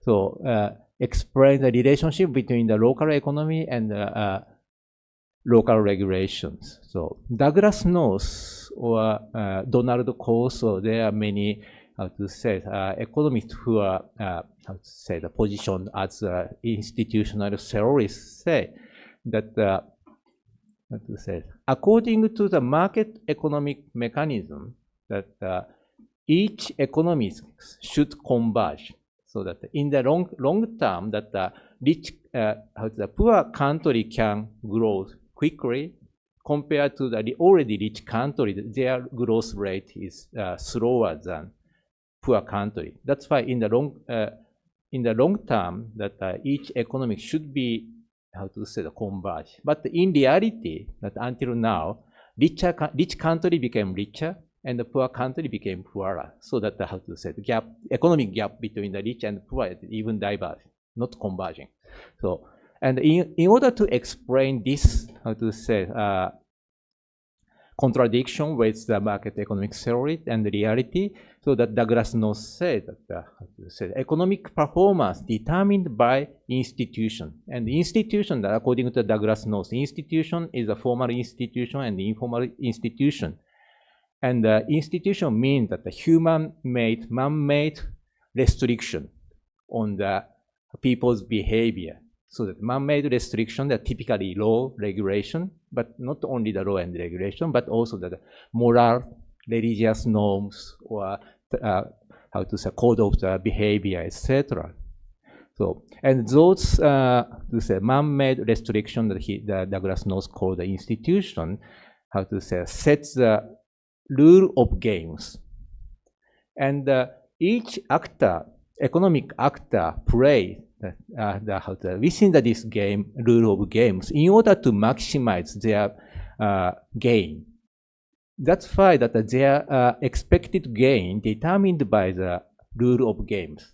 Maybe you can compare with basketball and soccer. So what's the average point in the football game? Maybe 1 or 2 points each soccer game, but in the basketball, that maybe average point is 100, etc. Because that they have the different rule of the games, like that. So maybe that in society where that, how to say, but institution, maybe their economic gain will be smaller than society with the better rule of games. So, okay, so. And Douglas North explained that this issue the more, how to say, abstract way, and usually that this approach is applied to compare the country, cross-country and comparison, Indonesia and Japan, etc. But we try to apply this, examine the applicability of this theory to the local regulation level. This is our concern. So, and this is, how to say, this table is, how to say, number of the bad local regulations defined by Ministry of Interior Indonesia. In 2016, the Ministry of Indonesian Ministry of Interior revoked more than 3,000 local regulations, and based on the reason that those regulations contradict to the national regulation. So, and at first we used this list of the local regulation as a, how to say that, maybe that how to say, proxy of the bad local regulation. And we compare to, how to say, apply the regression analysis to the, with to say economic performance. Economic performance is dependent variable, and the local quality of local regulation or number of the regulation revoked by the Ministry of Interior is as explanatory variables. Okay. So this is comparing. So maybe that said. In turn, of course, that if there are more district, Kapat and Kota, there might be the more local regulations. So that's why that according to our, how to say, data that some this area that some provinces have more, how to say, problematic local regulation according to the Ministry of Interior compared to others. So, and we try to compare, how to say, how is their economic performance. And but of course, that there is a methodological challenges that you made. First is the difficulty in evaluating the regulatory quality for objective comparison at the local level. So it's a very big challenge. That's why that temporarily we use how the list of the revoked local regulations. So it's the number is quite large, 3,000. We can use apply the quantitative analysis for this data. And the next one is the insufficient information on local regulations also. So the local Indonesia has a very poor the legal database about the local regulation. So good. And last one is the reliability of the economic statistics, particularly at the municipality level. Even though the Indonesian Bureau of the Statistics (BPS) issues the economic statistics, that's why that, from this we can find that we can know the reliable data about the national economy. But in the local level, or especially how to say municipality level, the quality of data tend to be very bad. That's why that we should use the alternative data. So, and very luckily that one of my colleagues that have the skill to use this alternative data, he used how to say satellite picture. So, and of the night light, cahaya malam. So, according to the basic theory, if the one region have the more economic activity, maybe that the night light is more brighter, much brighter compared to the less, how to say, active economics. So that we can compare that, how to say, economic activity between the different regions by, how to say, measure the, how to say, level of the brightness of the night light picture. So, of course, I cannot use it, but my colleague can do it. So that we collaborated. So, and so that he make this very comprehensive formula. You don't have to understand it. I cannot understand as well. So this is not in my part, but this formula means that, how to say, not only compare the two different places, but we introduce the factor of the distance. So according to the economic, this method called the geospatial econometrics. The geospatial econometrics is, how to say, maybe the basic assumption of this approach is that, how to say, that neighbor should be similar. So that maybe that how the if you have the rice farm, maybe that your rice farm productivity is very similar to your neighbor rice farm, rice field. So because that the geographically very close, and maybe that how to say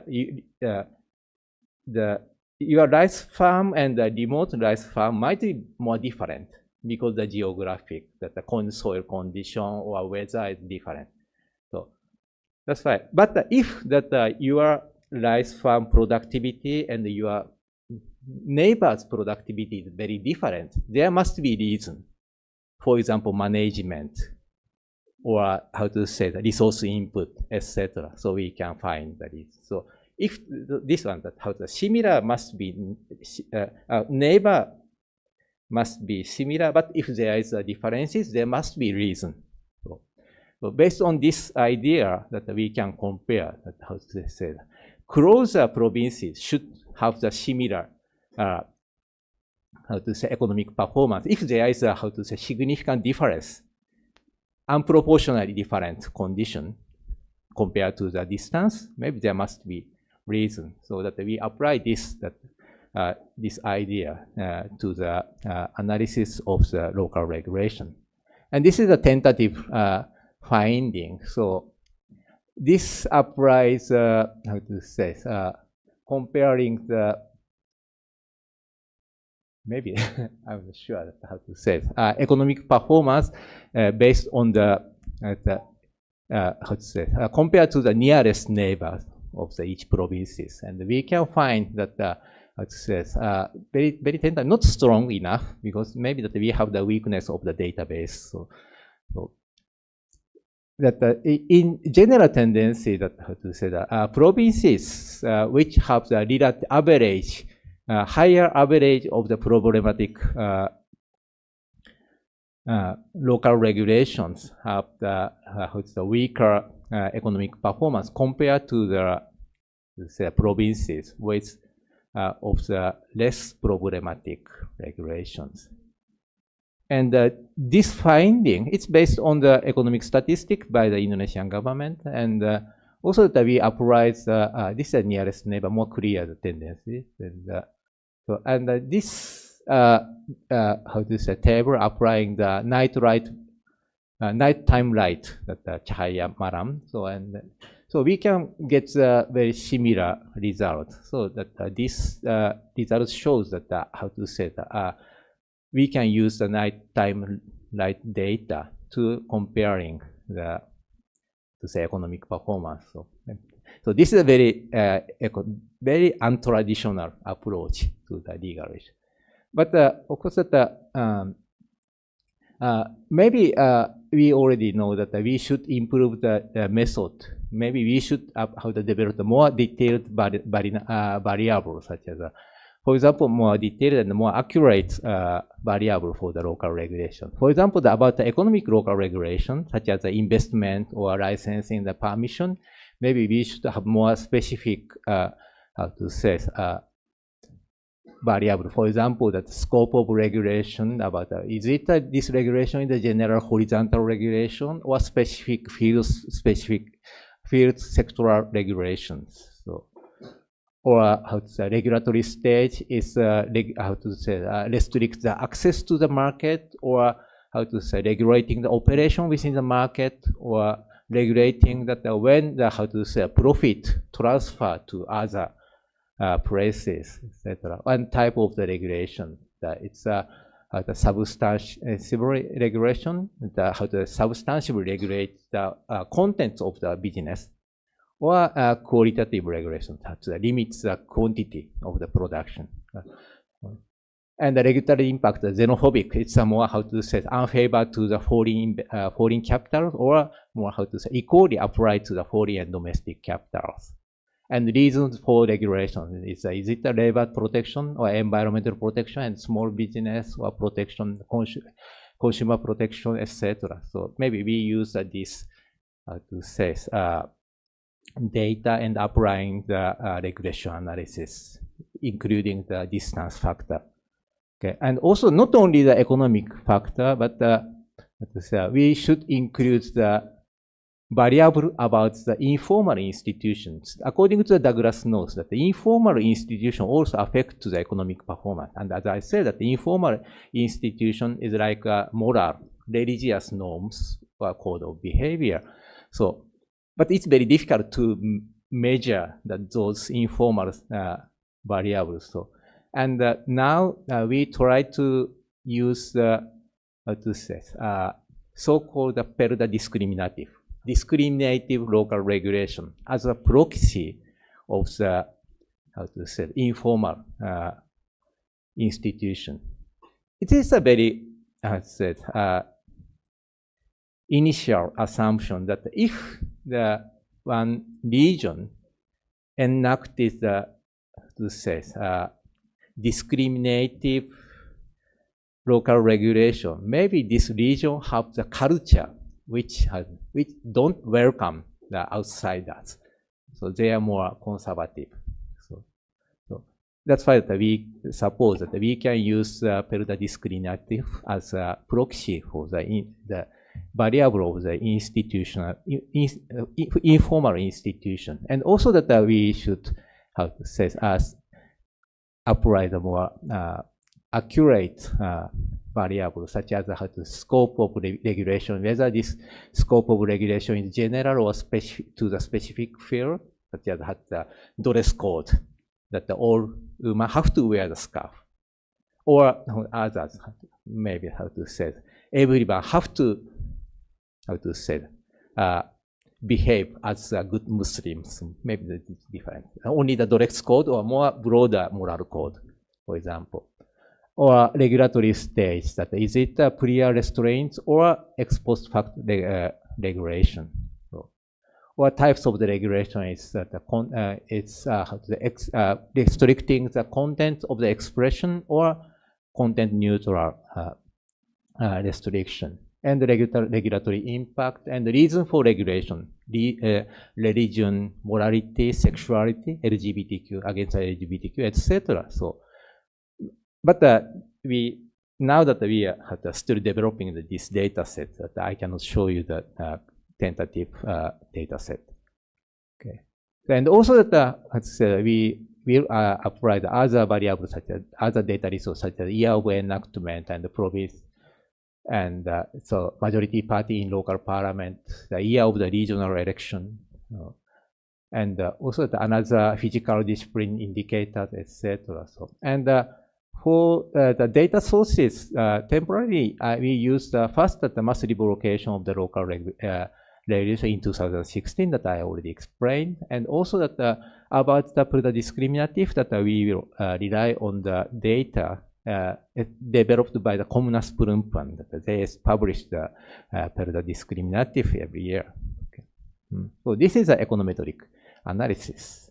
And the last one is that the content analysis of law and judicial decisions. So this is third my project. It's that the research question, why has the HART regime made a lot of regulation restricting the freedom of expression, while the implementation of these regulations was costly? So, because that how to say, imposing the regulation is very costly, but if the people obey to the regulation voluntarily, that the cost is much cheaper. So, maybe that in order to, how to say, promote the voluntary obedience, that I think that the role of the ideology is very important. So maybe the people, how to say, accept this ideology as a just ideology. Maybe that they, how to say, voluntarily obey this regulation. So from this viewpoint that I, how to say, I discuss about the role of ideology in the restrictive regulations. So, and this is my paper that authoritarianism and constitutional politics in post-authoritarian Indonesian society. So, in this paper, I discuss about the meaning of the Pancasila in context. I want to know that what is the Pancasila? If you ask this question, how will you answer? So that I talk with my, how to say, the Indonesian colleagues, they answer, okay, the Pancasila is grand norm, or Pancasila is ideology, or Pancasila is dasar negara.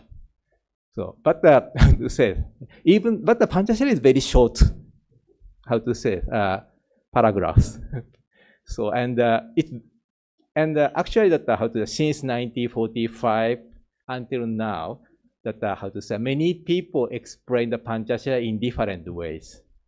So that's why that how to say that we have to know that the Pancasila, meaning the Pancasila in context. If we say that Pancasila is a grand norm, that we cannot discuss anymore.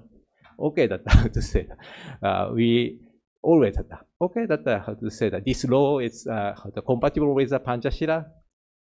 Finish. So no discussion anymore. So, it's not the legal study anymore. This is a theology. So, but we have to put the Pancasila in the context. So, and especially that in this article that I analyze the interpretation of the Pancasila pre and post-reformacy and the content analysis of the legal regulation and judicial decisions. Especially so, and I compared the judicial decision in anti-subversion law, undang-undang subversi, and social organization law, undang-undang ormas, organisasi masyarakat, and relevant judicial decisions. And I analyze what is the interpretation of the Pancasila by whom and for what and when. So this. So maybe that in any cases that some person, the human person, interpret the Panchashila in specific purpose in the specific context, so that I analyze it. So, and I conclude that there is a continual use of the Panchashila as an ideology, absolute truth. And that's why in this context, the Panchashila is presented as an uncontested value, but still vague. So that there are many room for the, arbitrary use of the Panchashila. And I discuss this point. And especially that discussing this issue that in context of the illiberal constitutionalism, about the illiberal constitutionalism, you can raise the David Boucher, etc. They made a lot of the argument about the illiberal constitutionalism. Okay, last one. I hope that last one is this is I have to write.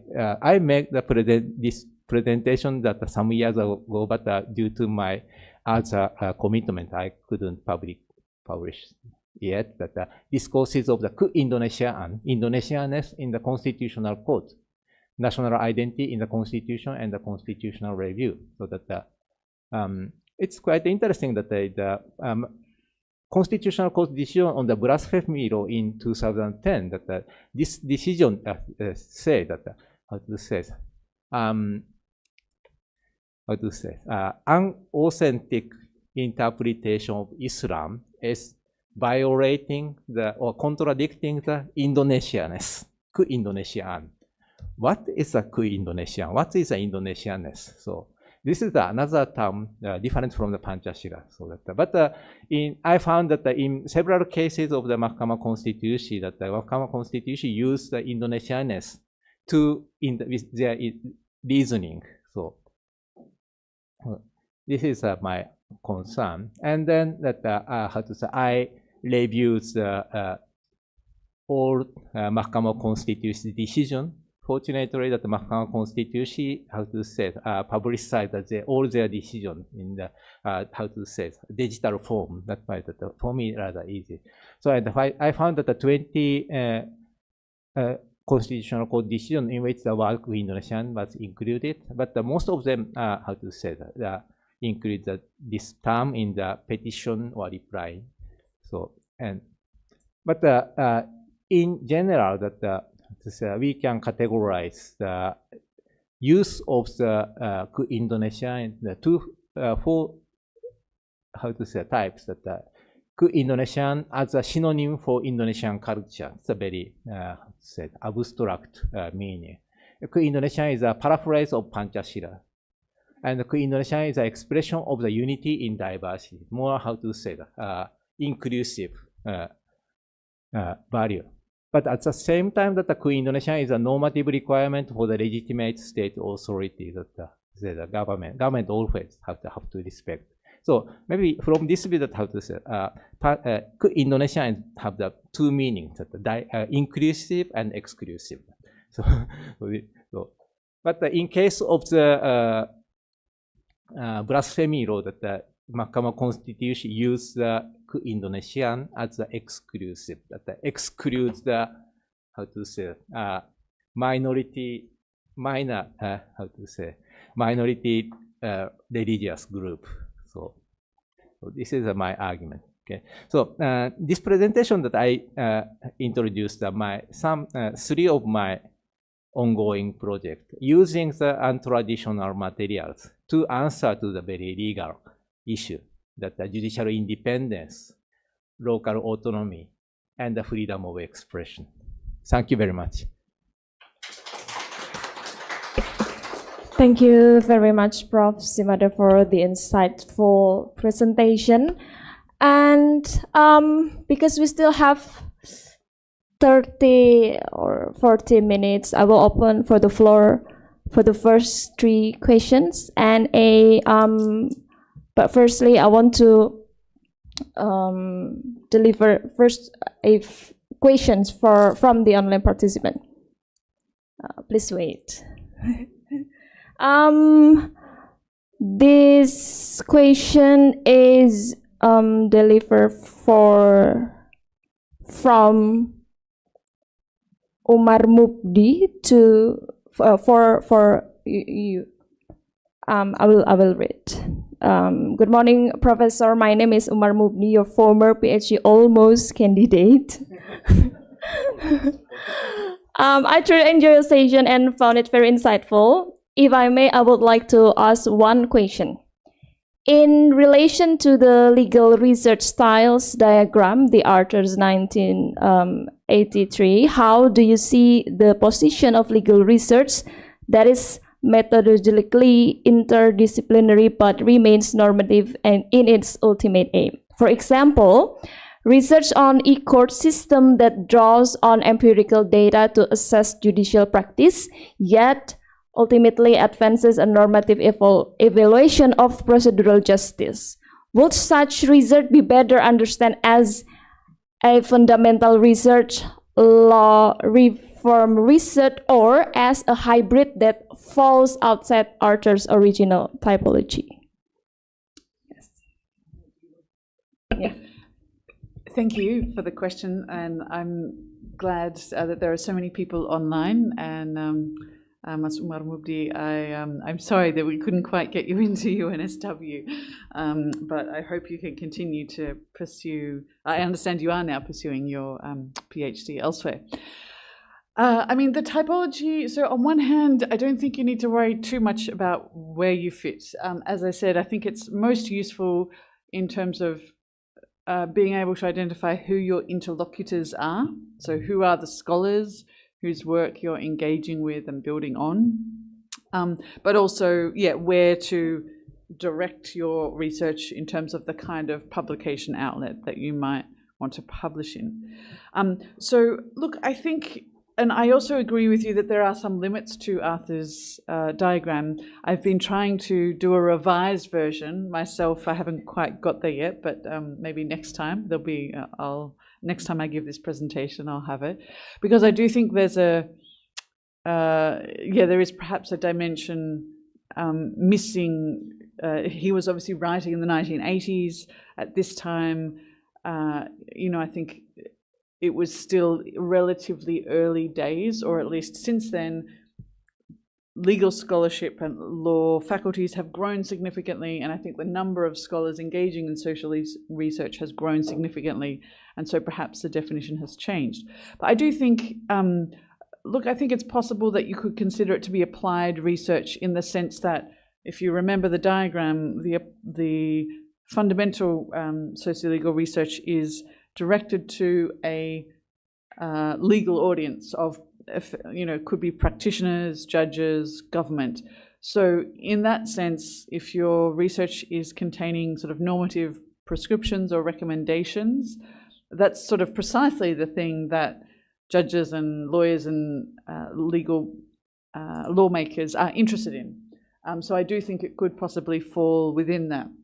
I guess the other thing I do say to my students is, even though in the context of a PhD, it's not necessarily the case that you need recommendations, your PhD might be on a topic that lends itself very well for a policy paper that does contain very specific recommendations.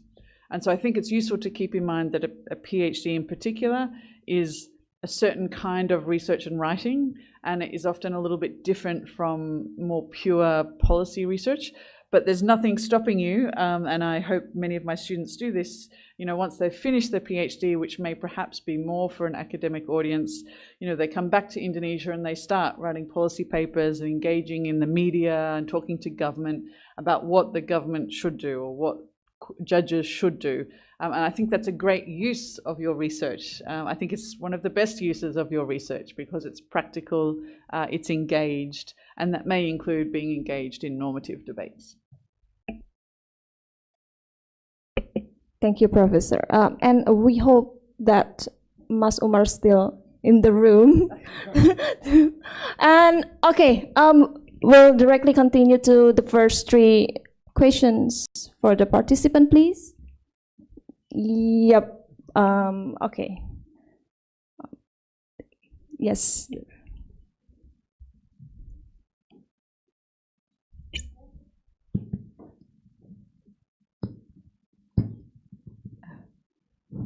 Hello, good afternoon. My name is Adiani Mutiara Bito. I'm from Universitas Gadjah Mada. Please, I want either Mrs. Crouch or Mr. Shimada to help me to validate whether my understanding of social legal research is correct. I just remember that in my undergraduate thesis, I claimed to use a social legal method simply because I used social welfare as an indicator to assess whether a regulation about agrarian reform in land bank agency was beneficial. I also completed my master degree discussing indigenous community perspective on Ulayat land and the regulatory logic which supported by commercial or market perspective on the regulation surrounding it. However, I did not use social legal method in the thesis.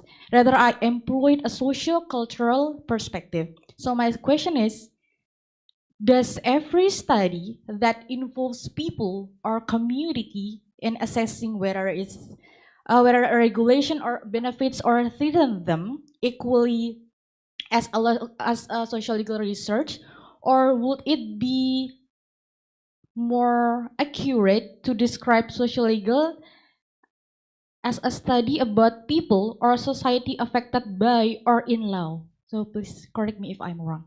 Thank you. Thank you very much. Yes. May I? But at first, that how to say, I want to know that why you have to put your research in certain category that is socio-legal. Maybe that how to say socio-legal, as Melissa already discussed, that it's quite diverse and wide. That it depends on each scholar, and I agree. But how to say that socio-legal is come from the socio-cultural study, anthropology, historical, and econometrics, etc. So maybe the socio-legal is one of the very broad concept of the how to say comparable to the doctrinal approach. So that's why maybe as far as your research method is solid enough, I think that you can pursue your research. And I don't know the reason why you so concerned about the category of your research question.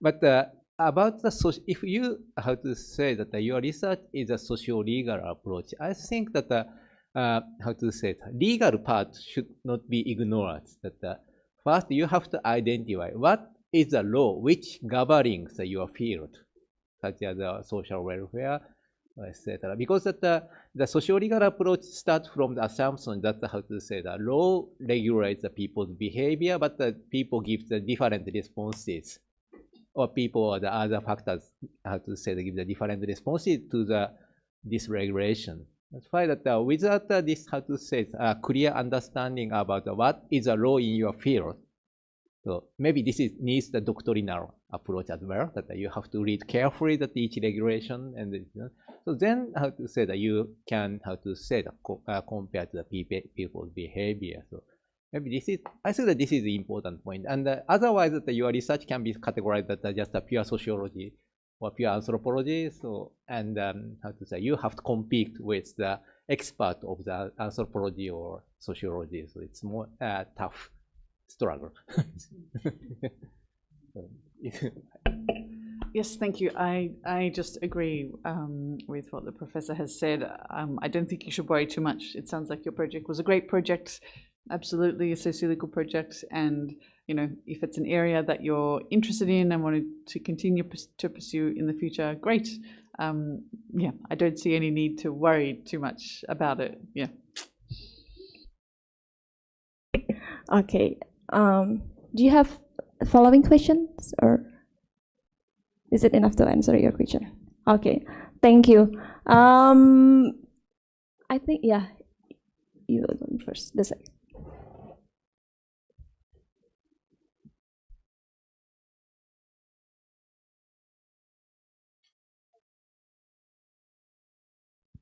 Thank you for this chance. My name is Armelia Handayani. I'm an undergraduate student of Faculty of Law, Universitas Gadjah Mada. I would like probably consult about my thesis. Previously, I decided to use normative approach, but after consulting with Pak Yance, my topic is actually about one regulation that is already cancelled, annulled by the Constitutional Court, because this article about termination of employment is contradictory to constitutional. However, after the decision of Constitutional Court, the Ministry of Employment issued a decree that is quite different, and also the decree of Supreme Court issued another regulation that is quite contradictory to the Constitutional Court decision. And then this exact regulation activated again under government regulation. So I was actually my questions of the research was actually only questioning the authority of the government to activate again this regulation. However, after consulting with Payancha, I think there are so much more to explore about the legal certainty, about why these institutions contradictive to each other, and also why the judges does not obey the Constitutional Court, while we know that Constitutional Court decision has the characteristic of erga omnes, which binds to all people. And also, I think that from this thesis, I need the method of political science, and I'm lacking of that knowledge.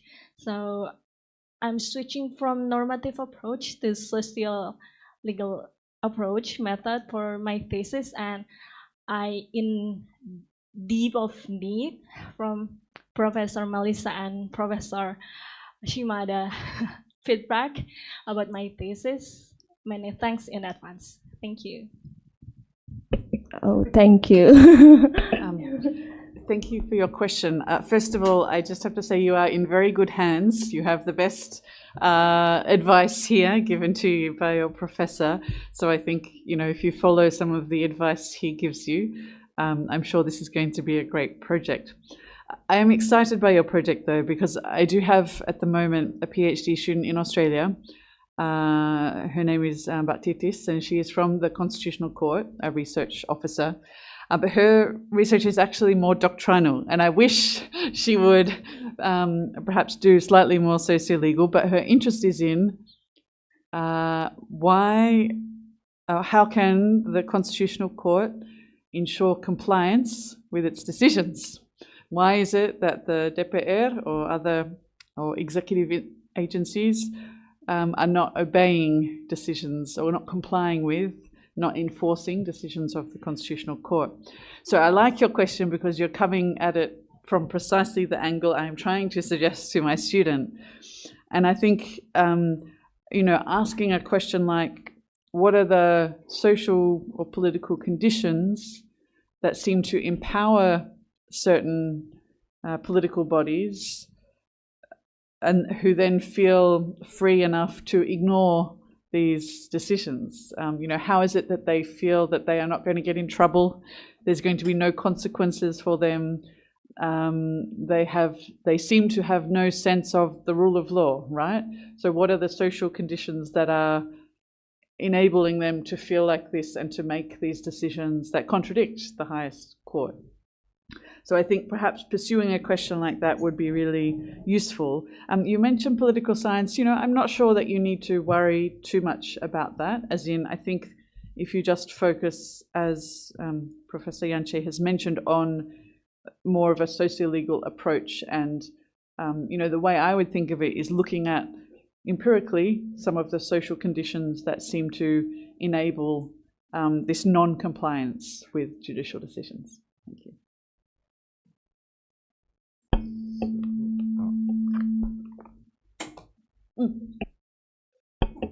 Yeah, I have same comment, almost similar comment with Melissa. So, but and your question is, your topic is very important. This is a very kind of controversial issue since the establishment of the Mahkamah Constitution, that the very early times period of the Mahkamah Constitution, that there is a controversial cases about the law on the electricity and the law on the water. So that in both cases, the constitutional court has declared that those laws are contradicting the Article 33 of the Constitution and not effective. But after that, the government issues government regulation, which is almost same with this cancelled law. So, and since then, it's quite controversial. It's the matter of the implementation of the or effectiveness of the Constitutional Court's decision. So that's why that now that you apply the your research can contribute to this controversial issue. So, but if I do this same topic, maybe I will apply the more doctrinal, maybe that maybe comparing the, for example, comparing the argument or reasoning of the former previous constitutional court decision, and is there any room for the reasoning of the constitutional court which allow or which give the opportunity for the government to make the new law, or what is the loophole, or any way for the government to issue the government regulation which contradicting the Mahkamah Constitutional Court's decision. And also, what is the reasoning or justification by the government to make this governmental regulation? Maybe it's quite interesting, but if I do that, because that I'm I trained the legal interpretation skill during my undergraduate, so maybe that I use the more doctrinal approach to address this issue, but maybe political science, such as the power relation between the parliament and our cabinet and the constitutional court, for example, that the constitutional court more subordinated to the government compared to the earlier period. It's also interesting issue, but yeah, that's why there might be a chance for the maybe socio-legal or the political legal approach, but it depends. There's several options for me. Do you have any following questions? Yes. Yeah. Okay. It is very interesting what Professor Melissa and Prof. Shimada commented on my projects, because actually the different consideration of constitutional court, why it is contradictory to the human rights, because workers are in subordinate position. That's why they are not supposed to be terminated prior to justice procedure. However, the court nowadays consider that it is actually efficient to conduct termination of employment directly without the proper procedure, because the proper procedure will require longer times, and it will cost the investors, the companies, and also affect the investation, the investors' situation in Indonesia. Yeah, because that's the reason that the Constitutional Court employed. So, but it says maybe government have the reason that they cannot accept this decision. Maybe, but the government have to justify their new regulations. So maybe justification, if the Indonesian government is reasonable enough, maybe that they prepare the justification. But they are not reasonable, irrational. Maybe that it's not my business anymore. So please, I'm not an Indonesian national. But maybe as the citizen, that Indonesian people have to discuss about that. Yeah. Thank you. And I think you don't need to worry too much about it because you are under supervising with Mas Yance. And yeah, I think the next question, this one first. Okay.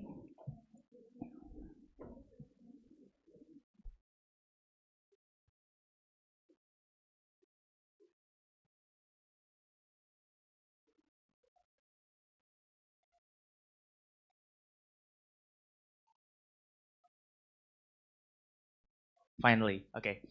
Good morning, Professor Shimada and Professor Crouch. Thank you very much for taking in my question. I'm Daniel, and I'm just an undergraduate here, but I'm very interested in law and economics. I have two questions. The first question is quite practical. Do you have any advice for students from law backgrounds or from non-mathematically inclined backgrounds to master quantitative methods? And secondly, regarding the application of quantitative methods to legal study, are there any inherent limitations that is caused from the different methodologies, being qualitative and quantitative, and the different types of data involved? How does this limitation, if it exists, shows up in practical research? That's all. Thank you very much.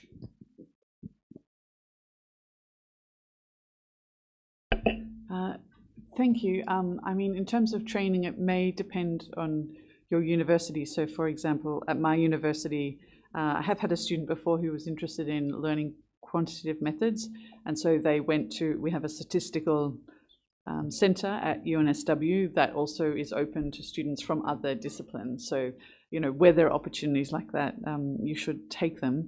But in terms of the limitations, because I don't do quantitative research, and in some ways I'm often criticizing the limitations of quantitative research. One article that you may find useful that is open access is by a scholar called Madhav Khosla, M-A-D-H-A-V, and then Khosla is K-H-O-L-S-A. His article is called "Is a Science of Comparative Constitutionalism Possible?" And he draws on a very famous chapter written by a social scientist in the 1980s who asks a similar question but about a different discipline. So if I'm not mistaken, the earlier scholar wrote about, is a science of politics possible? And so it goes to the fundamental question of, is social science a science in the sense of being held to the same standards as the natural sciences? So things like verification and generalization, some of the terms that the natural sciences use, or are the social sciences different, a different kind of science and research? And so his article is a really interesting one because he takes aim at recent studies in comparative constitutional law that use quantitative analysis, and in many ways he systematically shows some of the limitations. So it's a very sophisticated article, I think, in the form of a book review, but it's one example simply to help you be aware of, like, what is it that critics say about quantitative studies. So I'm not suggesting that you don't do it, but I think it's useful to be aware of what those limits are. So maybe first, I recommend you to read thoroughly about the textbook of the. If you mean that the law and economics as a statistics quantitative approach, maybe that you should read the textbook about the basis statistics. But if you apply the more econometrics formula, maybe you should learn the econometrics textbook. There are a lot of the easy, or for the beginners books. So, and this is the advice from my colleagues that they are expert of the econometrics, that they say that now that the calculation is done by the computer, that you don't have to calculate by yourself, but you have to understand the result and what this computer application does. So that what's the process. So at least you have to understand. Otherwise, you input some data and got some result, and you say that this is the result. It's a regression result. So but so sometimes this regression result is very, how to say, insignificant, or how to say that you confuse how to say causal relationship, or you ignore the reverse causality or some time lag, etc. So that's why, in order to avoid the such, how to say, misinterpretation of the result, you have to know, have the basic understanding about knowledge about the econometrics. So but you don't, even though that you didn't study about the, to say, mathematics, you don't have to afraid, because they are very good computer application now. So, and actually in my graduate school, that there are many students who either use econometrics or quantitative approach, even though that their background, they don't have any background of the economy or mathematics. And Nagoya University now, how to say, for the every PhD and master student have them, they have to participate in the class on the data management, data processing. That now that the Japan, and maybe other country also, that how to say it, data processing is how to say it, must skill for the social science now. So that's why that you can continue, but you have to study by yourself. Okay. You have any following question? Okay. Thank you very much. And maybe, yes, please. Okay, thank you very much for the time. My name is Nur Muhammad. I'm a magister study in Gadjah Mada University in Faculty of Law. I have a question about, I have interest in the research about the managing about the natural research and housing in Indonesia. And about my research, the topic is about the implementation of the technology. When I was want to combine with the socio-legal, but sometimes I'm very confused. How we can the ideal to combine the technology, the knowledge about the technology, like the physics about the other, with the doctrine in the law? Because sometimes when I was combine it with adigum in the law, I'm very confused. Is this still ideal to combine this with the knowledge of the science, it's mean technology, with the law? Because when I asking to my friend, they're very confused too, because they in the mind they think socio-legal with is still about the how to combine the law, the knowledge of law, with the social humaniora, just like history, just with historical approach, with the philosophy approach and the other. But very confusing how to combine with the technology, with the engineering, especially with the engineering. Well, maybe from Prof. Melissa and Prof. Yamada, maybe you can give me advice because how to ideal to combine that this knowledge. Thank you. Thank you for the questions. My name is Shimada. Yeah, so, Yamada is also very popular name in Japan, but Shimada is also as popular as possible. But okay, but no problem. I often how to say mistakenly call the Indonesian people. And very recently that I called the Heru Ramban. It's difficult, very difficult for me to say Heru Ramban. too wrong. Okay, about the how to say relationship and law and technology, it's very important because how to say that if there is a new technology, there must be the regulation. For example, that how to say before the automobile car invented, that there are no need for the transportation law. So, but in order when the how to say car became the popular and there is a necessity to regulate them, that the government have to provide the transportation law, so and put the speed limit. What is how to say the rational, reasonable speed limit? As for example, that in accordance with the how to say advancement of the technology. So maybe that how to say the old car have the very low how to say brake capacity, so that's why that the speed limit must be lower. But now that there are more how to say advanced technology, maybe that how to say speed limit can be lifted from the 60 km/h to the 80 km/h in the certain area. So that's why that how to say technology is very important to justify the regulation. So and it's very, that's why that for this purpose, before making the legal draft, that the policymaker have to survey the fact.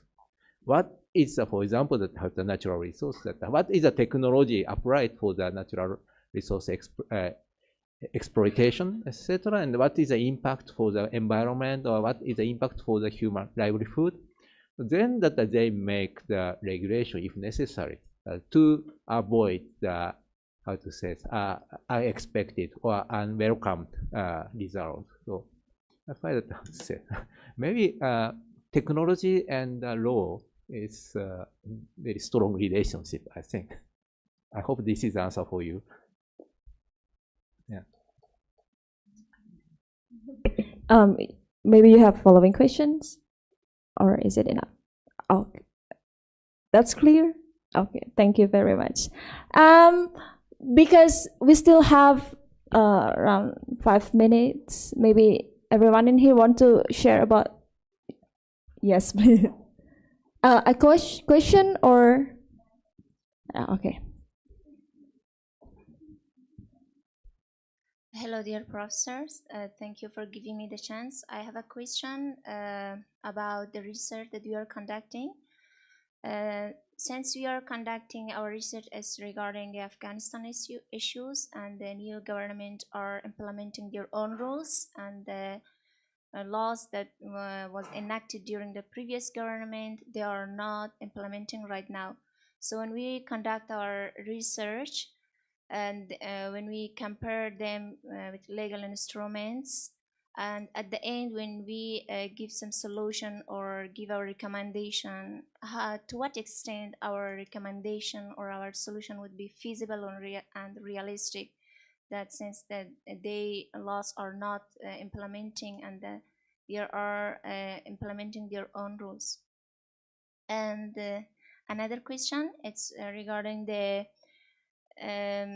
empirical approach. If we want to conduct our research based on empirical approach, and it must be online in this situation, academically, to what extent these data would be accurate and would be realistic, and is there any so is there any problem, or isn't it problematic? Thank you. Thank you for the question. Let me give a brief example on, so your first point was about the feasibility of recommendations in your research. So I do a lot of research on Myanmar, and in 2021 there was a military coup there, so I cannot go back. I cannot do research there now, and writing recommendations about law reform seems quite disconnected and unrealistic, right? However, my friends who are part of the pro-democracy movement still are insistent that there needs to be a new constitution in the future for Myanmar. And so they are still discussing and debating what should be the best model. Should we have federalism? How should it be federal? And so on and so on. So in that sense, you know, for example, if I was to be writing recommendations about Myanmar, I would be both realistic but practical, in the sense that I would acknowledge Myanmar is currently under military rule. These recommendations are not going to happen anytime soon. However, for pro-democratic groups in Myanmar, they still see the importance of law in the future. And so they, you know, these recommendations are sort of about informing their efforts in some sense. So maybe in a similar way, you can frame your research in ways that is helpful for people who see a different future for your country. On the accuracy, I mean, I think that's just for you to justify to whoever is reading your thesis. You may need to acknowledge the limits of online sources. So again, to draw an example from Myanmar, I would say things like the current military government has taken down some websites, they have changed some information, they have removed some information, so it's no longer accessible to me. but that's okay. I have no control over that. As long as I, as a researcher, acknowledge it, acknowledge the challenges, acknowledge the limitations, that's fine. And likewise, for some of the research I have done where the sources have been written by the military, I raise some questions about that, and I try not to take it as fact. So, you know, if the military says, "Oh, we're doing great, the economy is booming," I wouldn't take that seriously, even, you know. But I might say, in a thesis on economic law reform, on one hand, the military is claiming online in its media that the economy is booming. However, we can see from this research that NGOs have done, which I also found online, that there's a different story. So again, I think it's up to you to explain what is accurate from the sources you're finding, but maybe what's also a limitation. I agree with Melissa that I give the same advice for my Afghan student, because he refused to Japan. He seeks asylum to Japan. He is now living in Japan as a refugee, but he wants to study about the land grabbing in Kabul. So, but he cannot go there, so that he have to analyze the land issue before the Taliban took over the problem. So, but I agree that maybe that his research is the law is not already out of date, but his research should have some contribution for the future. So, and also about the online interview, that maybe the key point is how to secure the the neutrality and the representativeness of your samples interviewees. Because that you have very limited opportunity to access your interviewees. So this is a point. Otherwise, that you are I don't know where are you from, but to say that difficulty of the online research is this point. Do you still have following questions? Oh, okay. This is gonna be our last question. I'm sorry. Oh, please. Thank you so much for giving me the chance. So, my question is this, that as Professor Melissa, you actually already explained that your research is in Myanmar, and nowadays they are a military group, as nowadays the situation is going in Afghanistan. So the new government, they didn't accept the previous laws that we had. So my question is that can we use those rules, those laws, for instance, the constitutional, constitution laws, so in our research, or no, based that the new government they don't accept those laws? So can we use the previous law or rules or regulation in our research or no? Thank you so much. Thank you. I think you absolutely can, but you just need a statement to explain why you're doing so. And I think you would have perfectly valid reasons for doing this. So, you know, you might say, again, acknowledging, you might say something like, even though the current regime no longer recognizes the formal legal framework, I think it's important for these reasons. Or I think that in the future, if we were to return to a rule of law, this the past legal system is what most people are familiar with. It's what lawyers in Afghanistan would want.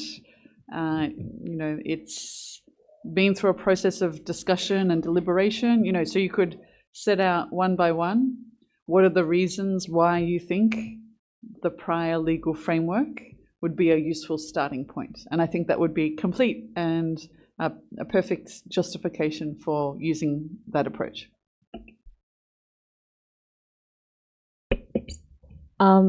Yeah, you still have following question? Okay. Is anyone want to share maybe one more last question or idea maybe? Question? Oh, okay. Oh, yes, please.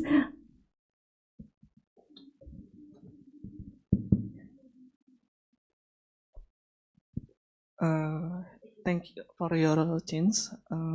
I am Ipop from Solo, ONS. Please correct me if I'm wrong. This question to Miss Melissa.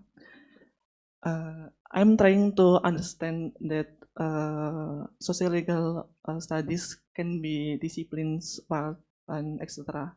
So, could you mind to explain more clearly about the difference of them and the dividers when we can use socio-legal as discipline or part or sub-part and etc. Thank you. Maybe you get my point? Could you explain a little bit, a bit further, or maybe give an example if you have? Okay. When I presenting my article in some conference, I use doctrinal methods, but I use social-legal approach. But the reviewer said to me that it is wrong. So can you tell me? Can you explain to me more about when we can use socio-legal as discipline or as method or approach? Okay. I'm sorry, my English is not fluent anymore. No, I understand. Thank you. I understand the question. I think perhaps what you are referring to is the fact that doctrinal research or traditional legal research is still quite common in many countries, including my country, including in Indonesia. And so sometimes when we as social legal scholars present our research, my colleagues will say to me, but that is not legal research. or I will submit to a journal and they will say, why are you telling a story? And I say, but this is anthropology. We use narrative. No, you cannot tell a story. That's just anecdotal. So I think the challenge is you have to find your community of scholars, and I think ASSLESI is one of those communities where they will value your research and they will acknowledge it as legal research. Sometimes it is worth making the argument and the case for socio-legal research with doctrinal scholars, but I think in the end it is sometimes difficult to expect them to change because they are very committed to the kind of research that they do. That's not to say larger change in Indonesian scholarship couldn't happen. I think it could, and I think it is happening over time, slowly. But yes, my own experience is that sometimes there are people who just won't get my research, and that's okay. And I will just move on to another journal, or I will find a different community of people who value my research. Yeah, it is such a good question to close this session. Thank you very much. And yeah, we're coming to an end. Thank you very much for all the participants, ladies and gentlemen, and of course, both professor, distinguished speakers, and also the steering committee from the Faculty of Law, Universitas Gadjah Mada.